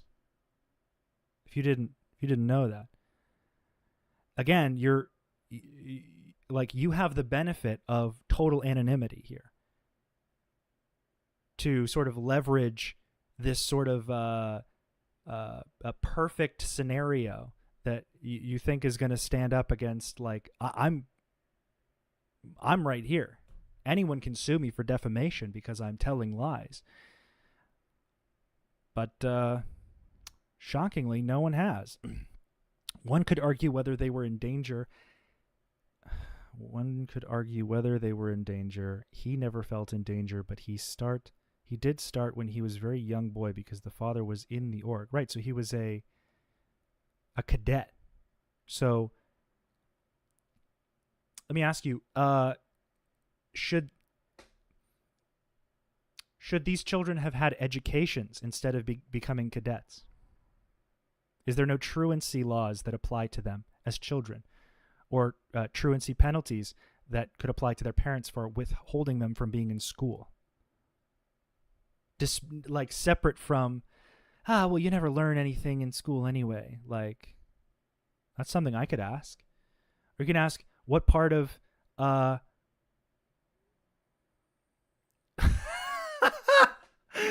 I love this. And ladies and gentlemen, the conversation topic has reduced itself to, you have long hair. Are you a gay? Do you want be girl now? 'Cause long hair? I love that. This could be like 4 people off the top of my head, honestly. But it's probably not. I probably never met you before. No, I'm a straight white guy who just has empathy for people. I don't care who you love. I don't care what you want to be. I have long hair because I was never allowed to grow my hair out, and I think it's kind of badass. I support gay people. I support trans people. I think the concept of gender and gets really confusing for people who are very insecure about their own concepts of gender. So I understand, but like, no, I'm an ally. I just so many people are like, yep, he's trans. Look at his hair. Look at his hair. He's trans. Yep, long hair, trans. Because you said that. And I mean, honestly, you weren't accusing me of anything. I love how constantly that comes up. No, I've just known people to be affected. I've also known people who were gay in Scientology who were coerced through auditing and technology to not be gay, or to at least suppress that part of themselves. So I have seen these pieces. I have been a public. I have been a staff. I've been partial. Like, I've been as Sea Org as it really gets by being an OOT at Flag. Like, you get to go into the senior CS area. You get to go into these, you have these conversations with people who are, who know and who have stories and who have seen these things. I once was in the sauna. I was on my 5th Purif with a man. No, that was my 4th Purif with a Freedom Medal winner. My twin was a Freedom Medal winner from Sweden, and we were in there, and he was telling me how Sea Org members. There's been a couple incidents of like Sea Org members who happen to be homeless people before they wandered. Let's say they weren't like the super far gone homeless, long, decrepit, dirty hair, whatever. But like they were homeless people who came in and looked around and they were like, I'm really interested in this. How can I sign up? And they joined the Sea Org right then and there, and then were able to join the Sea Org. I got in trouble because I asked somebody else about it. Because, we don't want to give the impression that the homeless join the Sea Org. But they can if they wanted to. If you wanted a home, you could just sign a Sea Org contract and they'd pay you $50 a week. I mean, it's dog shit pay, but obviously it's not about the money. By the way, I noticed. Okay, so yeah, I'm not one of those people who's like, this is this person under a false account. I don't play that game. That's a very paranoid, pointless game. You just address the validity or whatever of the question itself. I just want to make sure that it's fair to the ambiguity. This person is not attacking me. They are simply concerned. You also have to understand, for everybody in the chat, this is not even remotely the amount of contention that would be present in a conversation with a present, active Scientologist. And this format right here, this whole chat stream format, this is not remotely ideal enough for that kind of conversation. It doesn't matter, because then you're catching up and the person can, you're arguing with like 10 different people. There's like a humiliation aspect to it that can get really fucked up. And then who's weaponizing guilt and embarrassment, That's not my goal. Answering questions is one thing. So you don't have to defend, like, if they're bullying people in the chat, that's who I want you to defend. I'm a big boy. I can take care of myself. But understand, like, I expect conversations like this. It's just maybe the attitude was hard to address at first. Hard to clock. But when you start bullying each other, that's when Julian, this person is still in mentally. Yeah. I mean, if they never experienced something bad enough to show them that, it's a danger to themselves and others, or like that they haven't felt that, like, I said if. I was saying the exception of my intervention is when people are being bullied in the chat. That's what I meant. But again, this isn't going to be settled in a live stream chat, I'll tell you that. So I think it's more for the sake of, okay, you're free to think that. But might I ask you, and then you have a question, honestly. I get bullied a lot because I didn't have the same experiences in Scientology and am a former and have been out for 10 years. I would encourage you, if you are tired of getting bullied for this, to kind of look at the cause and effect there. Okay?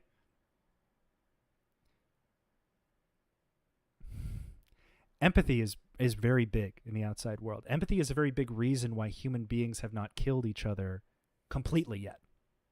There's always a broad sense of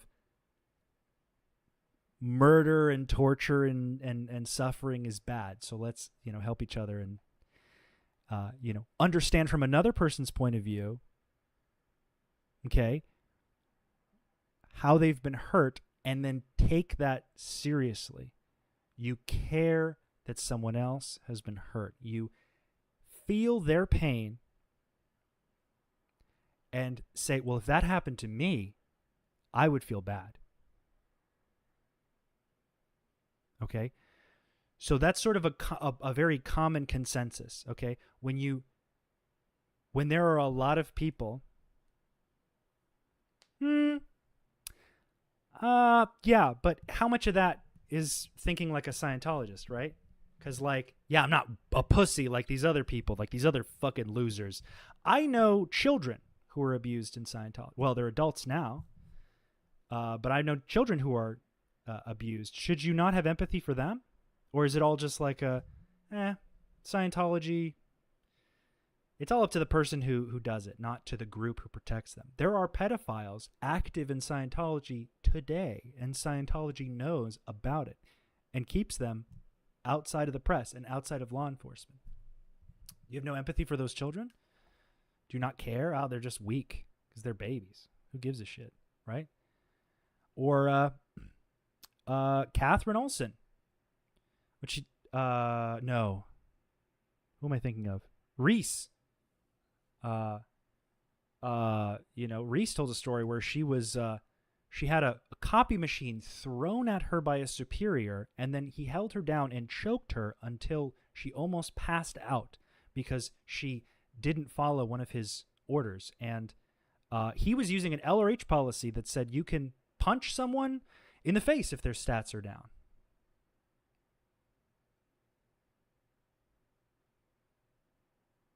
You being defensive about your own strength is isolating you as better and having a better experience and having a better viewpoint than these other people. That matters more.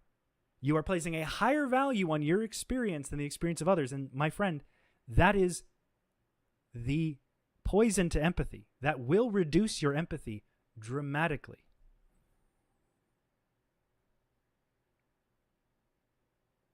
Okay? So don't say you have empathy. Say, I get empathy. I understand kind of what empathy means. I don't feel it a lot. Because my life is more important. I'm doing great. So who gives a shit about those other people?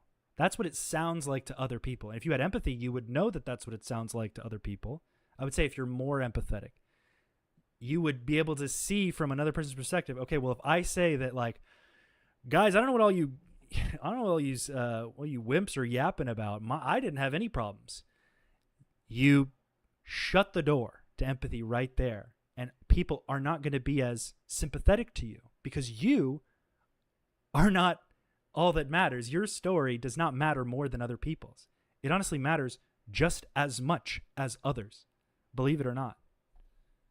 And there are people in Scientology who have had it way worse than you and way worse than me. And I've never said anything like opposite to that.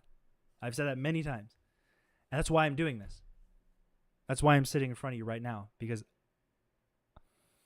I understand that the suffering that I underwent, and you having this conversation with me right now tells me two things. One is that you want to prove a point, and two, that you don't actually watch my content. You've stumbled upon this, and you haven't actually gone through and watched my content and known what and heard what I've had to say, shared my viewpoint, shared the reasons why I'm doing this.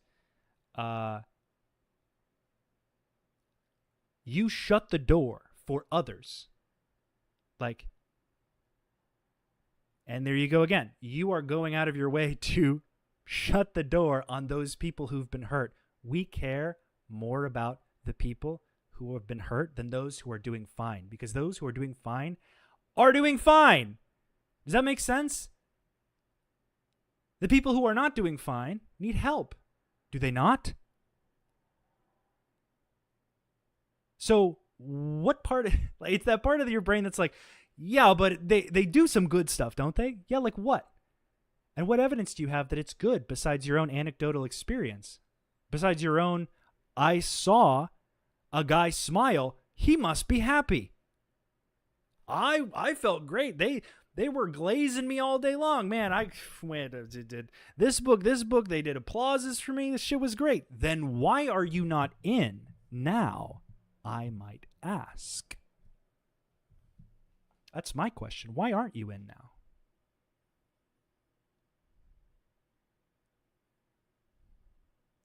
Ian, I have very bad sciatic nerve pain. Have you got any tips that you can share? I actually do.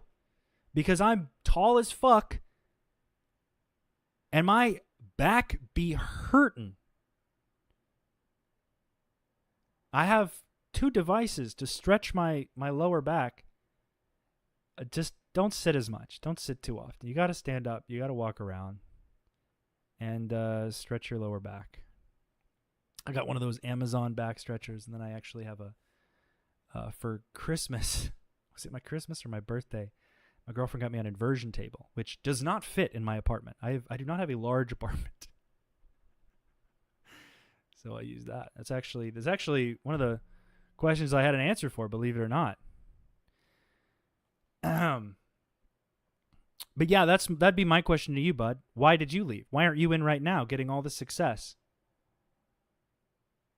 That all the great feelings that you felt when you were in. Why leave? 10 years ago? That was just after GAT 2. 2 years after, actually. What, you got mad that they only got better?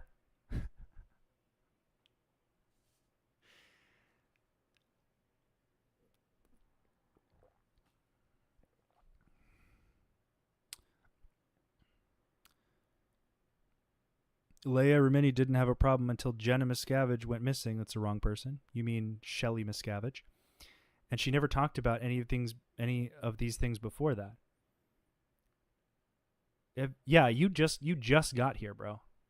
You just got here.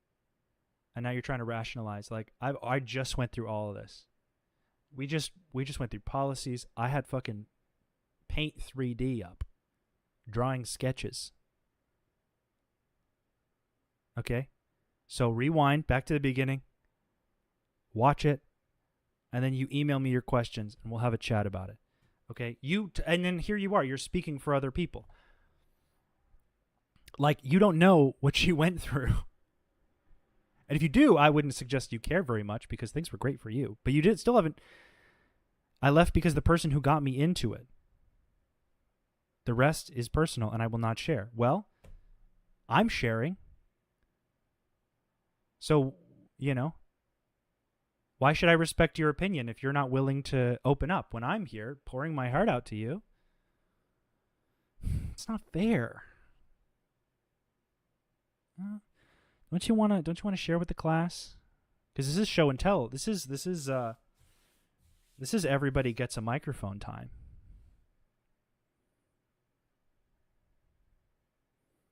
Oh, so you did a couple demos and I'm supposed to believe anything? I don't give a shit what you believe. You're here yapping to me.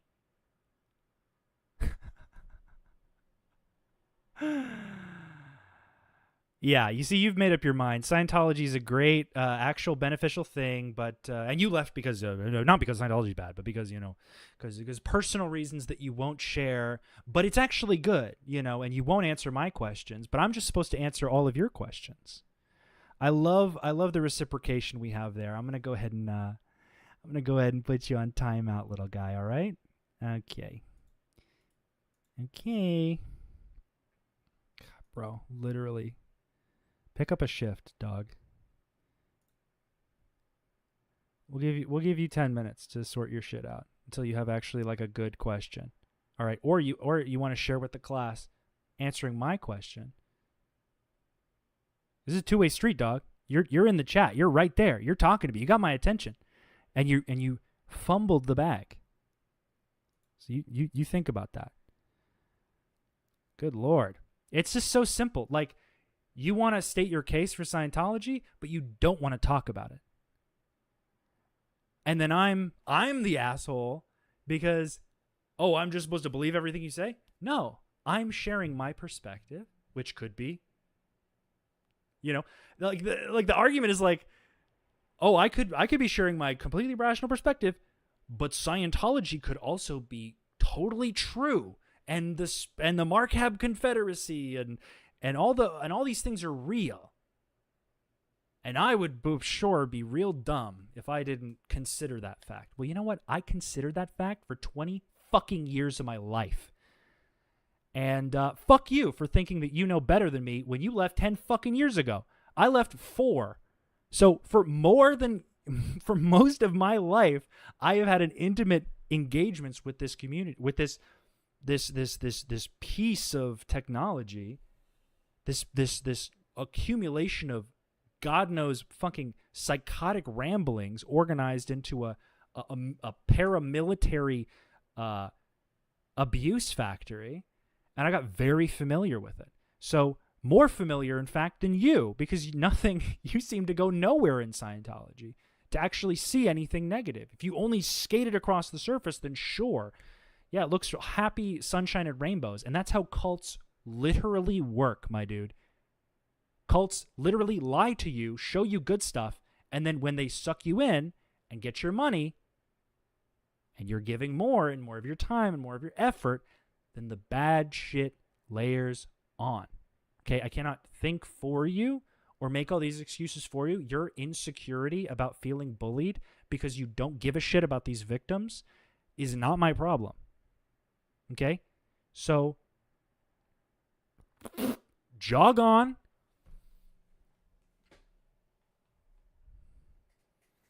Insert this guy blows goats. I have proof.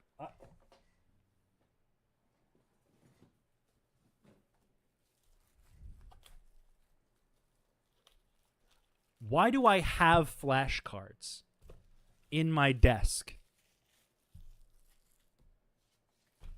that I feel compelled now to do a Wayne's World type bamboozling on a random chatter who's going to defend Scientology?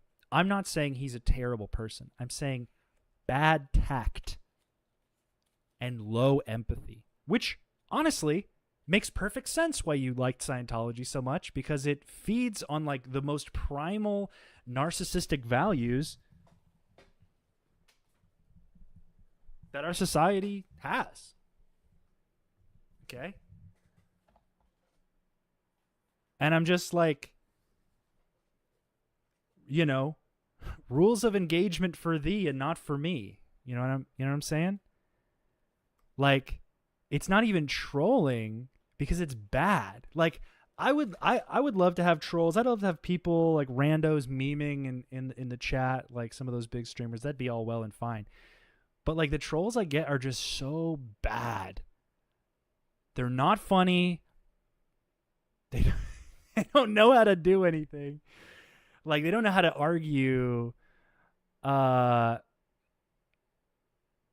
Like, they don't know how to argue for Scientology without like glazing right over these fucking like very simple questions. Like, I left 10 years ago and this was my experience. It's like, you left?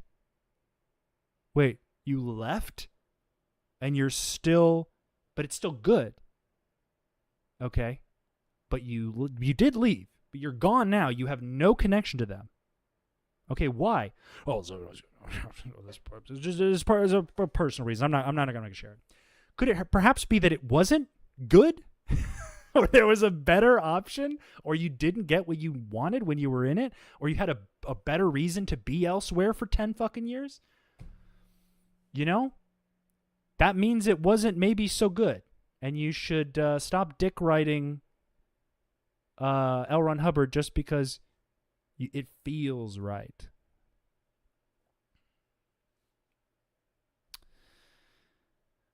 Whew.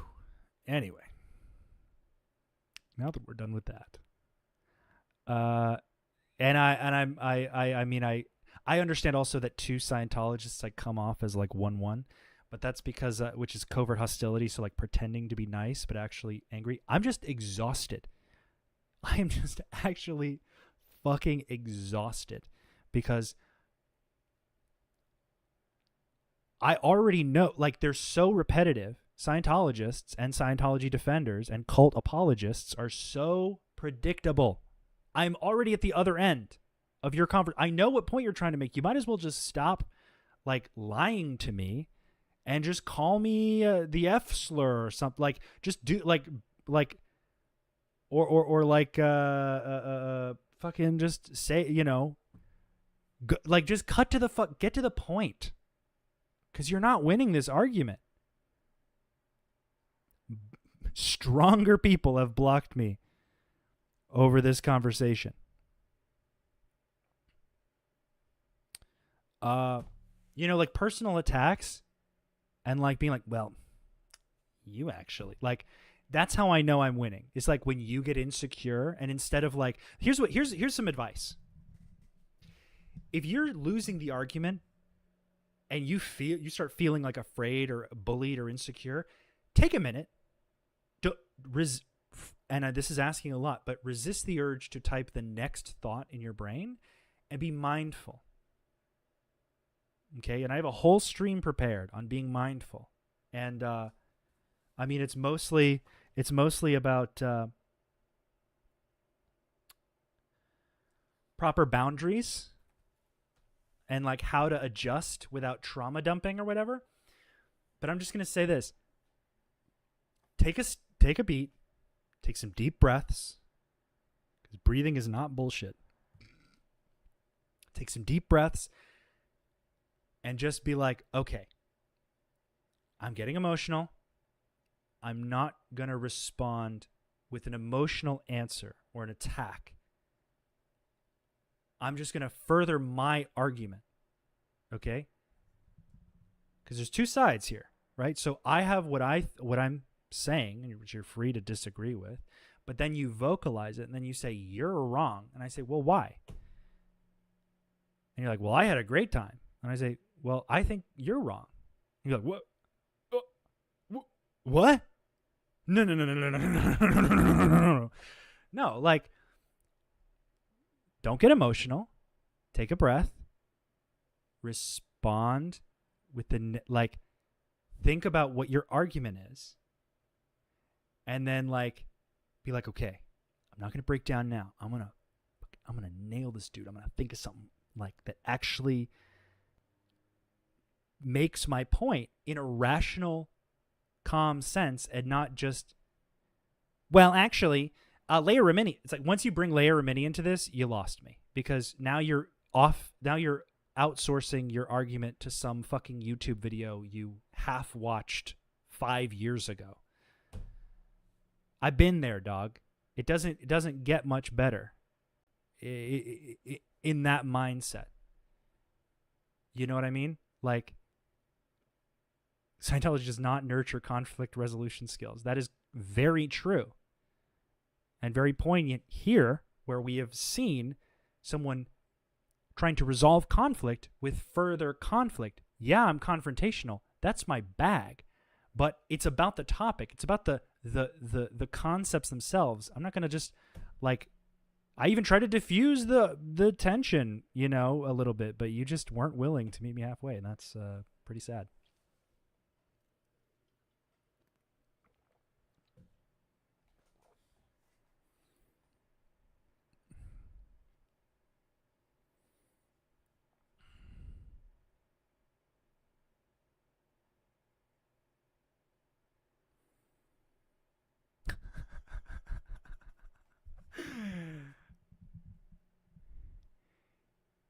He came in confrontational. That usually doesn't go well. Yeah, I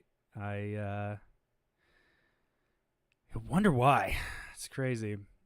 Random chatter drops in to gaslight victims because his life has been great. Exactly. You're not just stronger than these people who have suffered. Okay?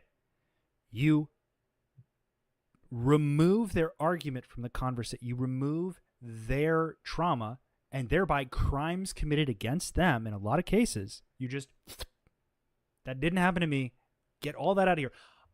Get all the abuse, get all the illegality, get all the wrongdoing, get all the torture, get all the get all that out of the argument. Now, can't you say that Scientology is pretty crazy, pretty cool, not so bad? I'd say, then why did you leave? Again, because you don't want to answer the question. You don't even have to answer the question. Just know that that's when you lost, when you can't answer the question. That's how conversations work in the real world. And it frustrates me, and I'm already like so far beyond like whatever point you're trying to make. I would like you to meet me at the end so that we can just like you can get your point across and we can move the fuck on, because you're not changing my mind in a on a YouTube chat on a live stream, bro. Be for real, big dog.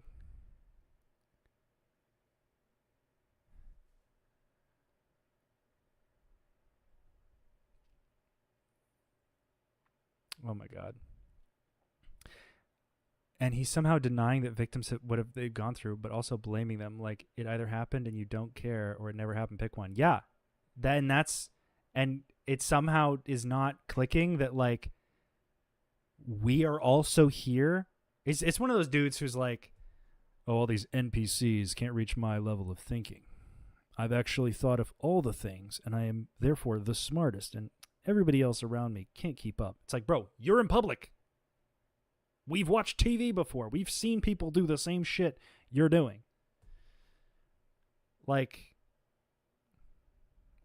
it's not slick. Scientology trolls. They don't even have to be Scientology trolls. People, that's what I'm saying. The main export of Scientology is manipulated people, because they do most of the work on the front lines to gaslight, to redirect, to whataboutism, to fucking just any redirection from the actual topic at hand, because you know what you would feel if you lost that argument? Guilt. Ladies and gentlemen, in the process of describing my point, the universe itself has bestowed upon us an example. of 10 years after someone leaves Scientology, they can still feel compelled to defend it. From what? Their own personal guilt? I don't know.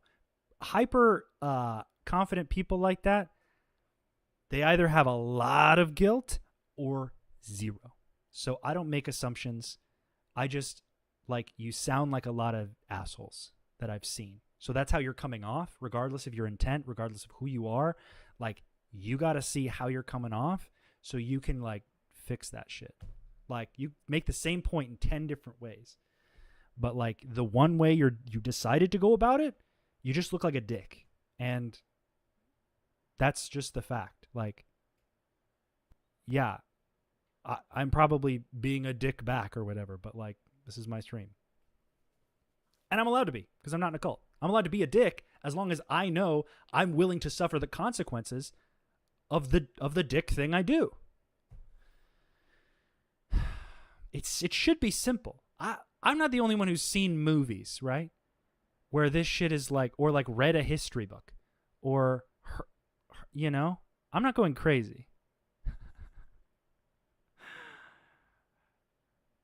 I have to admit, Layer Mini in 98, 99 was a smoking hottie.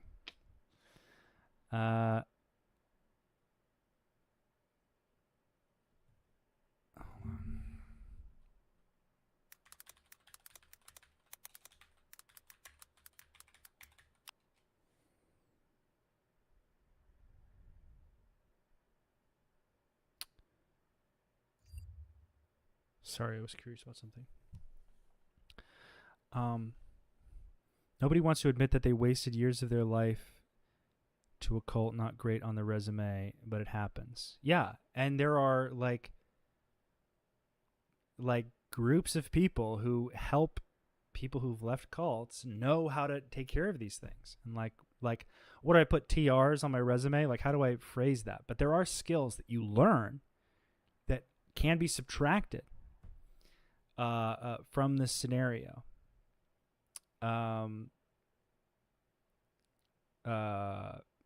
Because it's taken from so many places. L. Ron Hubbard did not invent these things out of thin air. They came from a base of something, mostly like psychology, mostly like repurposed Pavlovian conditioning, you know, which is just simply like rewarding good behavior and punishing bad behavior. It's literally like 80% of Scientology. It's the same thing with financial scammers. Most victims don't report it because they're embarrassed that they got fooled. Yeah. And yeah, I think mostly, and I'm going to speak for my dad, although I'm sure he'd vehemently disagree. He's not very self-aware. So I don't think he would even notice this about himself. But my theory is he's like half in, half. He's like mostly in, but like he's sticking a toe out, and he's like, well, if they ever pressured me to do anything, I wouldn't agree with it. I don't know. There's a lot of things he told me that he doesn't agree with L. Ron Hubbard about. In like certain places or loopholes, like in the factors. Like he got very confused about the factors. But he has spent so much money, and he has given probably at this point tens of millions of dollars to Scientology.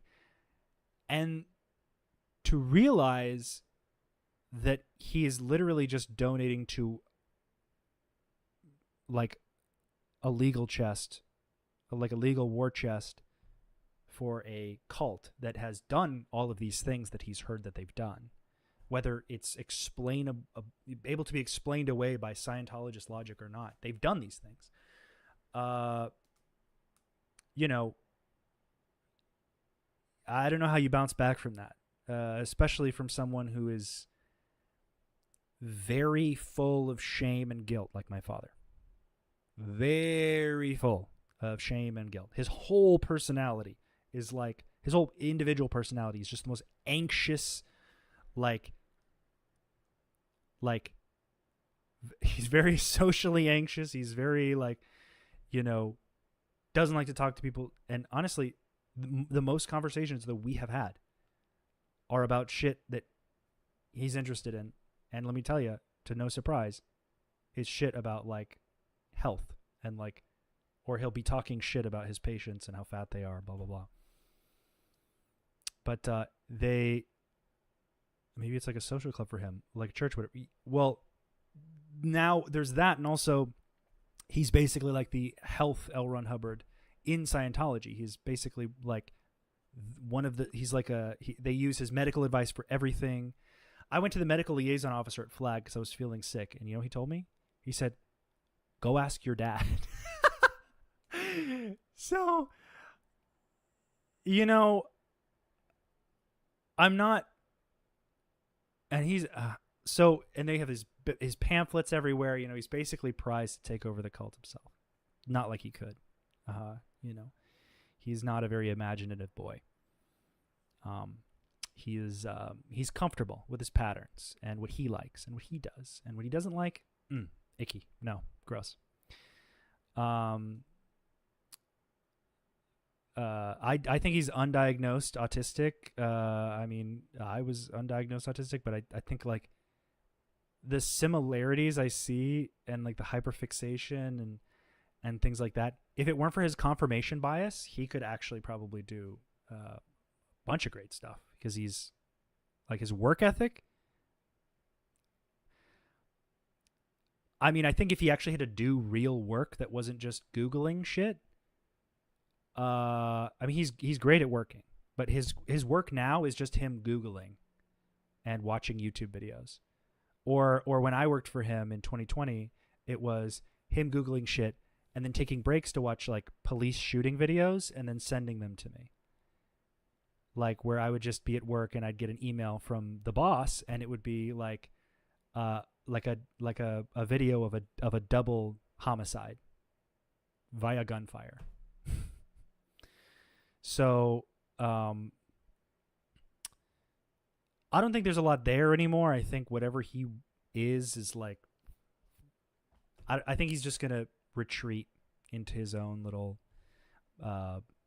cave if Scientology ever crashes, or he'll just ignore it and pretend it never happened. But it's like everyone thinks he's like this brilliant genius, but it's like literally he's just like taking stuff from one place, adding his little confirmation bias to it, and then just sending it out the door the other way. There's not anything really complicated about what he does. It's just he does it in a way, he does not talk to anyone publicly, and he's so in his own bubble. Now he's getting like way more publicly fringe and like he's had like pseudoscience in the past, but like now he's like off the fucking deep end. He's one public humiliation away from like joining Kick, where all the Nazis and pedophiles hang out. Where they would let him say whatever he wanted, I'm sure. But it says nothing about Scientology. It just says something about like, he's been manipulated, and through that manipulation, he has then perpetuated further manipulation, whether directly by manipulating his children, or funding a cult that does it wholesale. Dr. Berg should practice writing fanfics on Tumblr for when he takes over the cult and needs to write new OT levels. His fanfics would be about, he's just a very like base level guy. Like he's just very, he likes explosions, and he likes he doesn't want to evolve in any circumstance in any way that's meaningful. He doesn't want to emotionally evolve at all. He just wants, to be satiated and to be, stimulated with things that, look at the keys. And then on his professional side, he tries so hard to get all this information and fit it into his concept of health. Like, it's not that he's like learning things from this that he will then directly relay. It has to align with what he understands, or he has to fit it in his own little bubble. I mean, there's this one guy you guys should follow on, I see his TikToks a lot. I see his Instagram. What's his name? Rob Lapham. Lapham? I don't know if how to pronounce it. Rob Lapham. He's this registered health Viking is what he goes by on Instagram and TikTok, or that's his, like, in his bio. It's ROBLAPHAM. He does these. He reacts to these grifters, and more commonly, he's been reacting to my dad's content. It's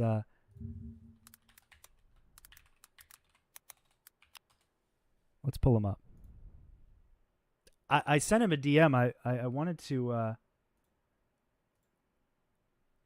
I wanted to tell him that I appreciate his work, and his videos on my dad were really funny.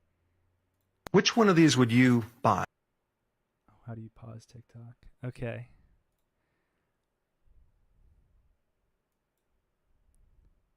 Which one of these would you buy? The $2 per dozen version or the $7 a dozen version? If you think I'm paying $7 for eggs, you can fuck right off. Well, I have an excellent presentation for you because I am an expert at this topic. Of course, it's not an exact science, but I want to share with you some data on eggs that I think will help you choose the right type of egg. Instead of just 6-minute nonsense, I'm going to simplify this for you in under a minute. Oh. Oh. Pastor, Even I didn't even see that far into this video, but the Flight of the Conchords reference is elite. eggs do have more micronutrients and omegas. And if you're rich or you want to pay more for your eggs for a little bit more nutrient density, go for it. But if you can't afford them or don't want to pay that price, then don't. Just buy the cheaper eggs. The nutrient difference between the two is vastly overstated. Yes, the pasture-raised eggs have a little bit more, but not significantly more, and it certainly doesn't make the cheaper eggs bad. Better than doesn't mean the other thing is bad. Just buy the eggs you can afford. Yeah. Over. Which? You know it's time for business. That's why they call them business socks. Oh, I love that song. So yeah, so go follow him. I mean, if you're interested in like health kind of stuff, he just kind of takes the mysticism away from the health guru stuff, because like I don't watch health gurus, especially now, but like he likes to poke fun at like the health gurus like misinterpreting this, like they take the details away, and that lessens the quality of the information, because they say, oh, all cholesterol is this, and then they glaze over like the nuanced reality of like, yeah, except there are like different kinds of cholesterol, blah blah blah. He pokes fun at that, and he's a smart enough guy. Did he say that he's the expert? My father's not known for his humor. I think the funniest parts of my father's personality are when he is not a dry Triscuit cracker. And that's the humor, and that can be, I've been known to have this humor as well, but he is like so absent. He has no personality that is not like health stuff. Okay? It's like the autistic guy who likes trains. This is analogous here. Although, to my father, being autistic means you are a broken person. And this is all caused by vaccines and other misinformed ideals, right? Does that make sense? So, like, anyway, I just feel like, he's a very simple person. I would say, if he were listening, which he's a bit too chicken to do that.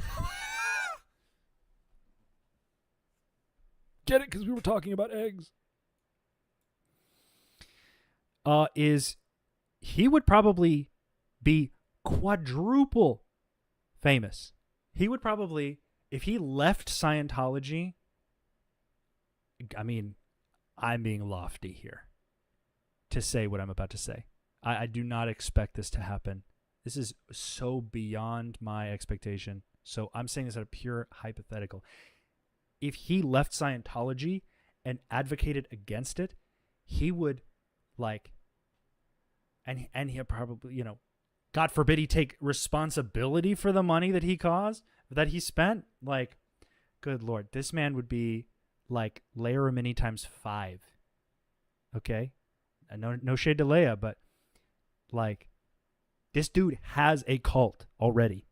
His fans are insatiable.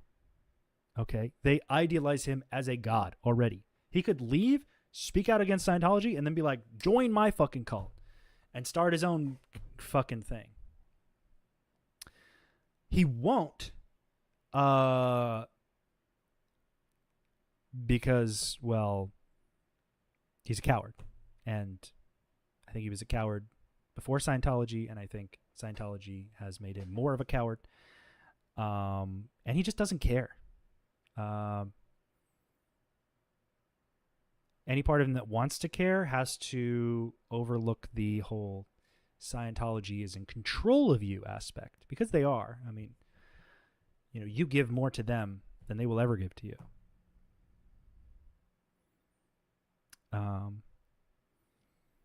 But I'd have him on my channel. We could have a big old talk about it. I'd, you know, give him the benefit of the doubt. He's actually so afraid of me now that anyone who has ever even publicly spoken to me, if they reach out to him, he blocks them immediately. Like, immediately. He is so terrified of the public knowing any sort of, like, basic truths about him that, like, he will just put up the wall. Whew.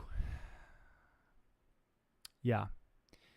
So, but I mean, I think it would only be a net positive for him to leave. I mean, if he wants success and he wants to, like, drudge through the Scientology, if he wants to just farm within Scientology, he can do that and end up like Frank Suarez, who mysteriously jumped out of his 8-story window, or like his condo window to his death. He's an OT8. That's probably nothing suspicious about that. He was just, like, revered in the Latin American community for being a health guru, and he was doing great in Scientology, and then suddenly, mysteriously, and without any warning, he just jumped out of a window. Repression and guilt are powerful. Okay? And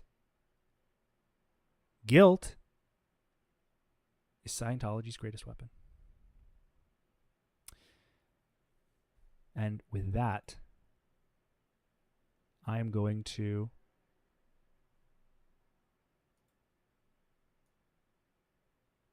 end the stream.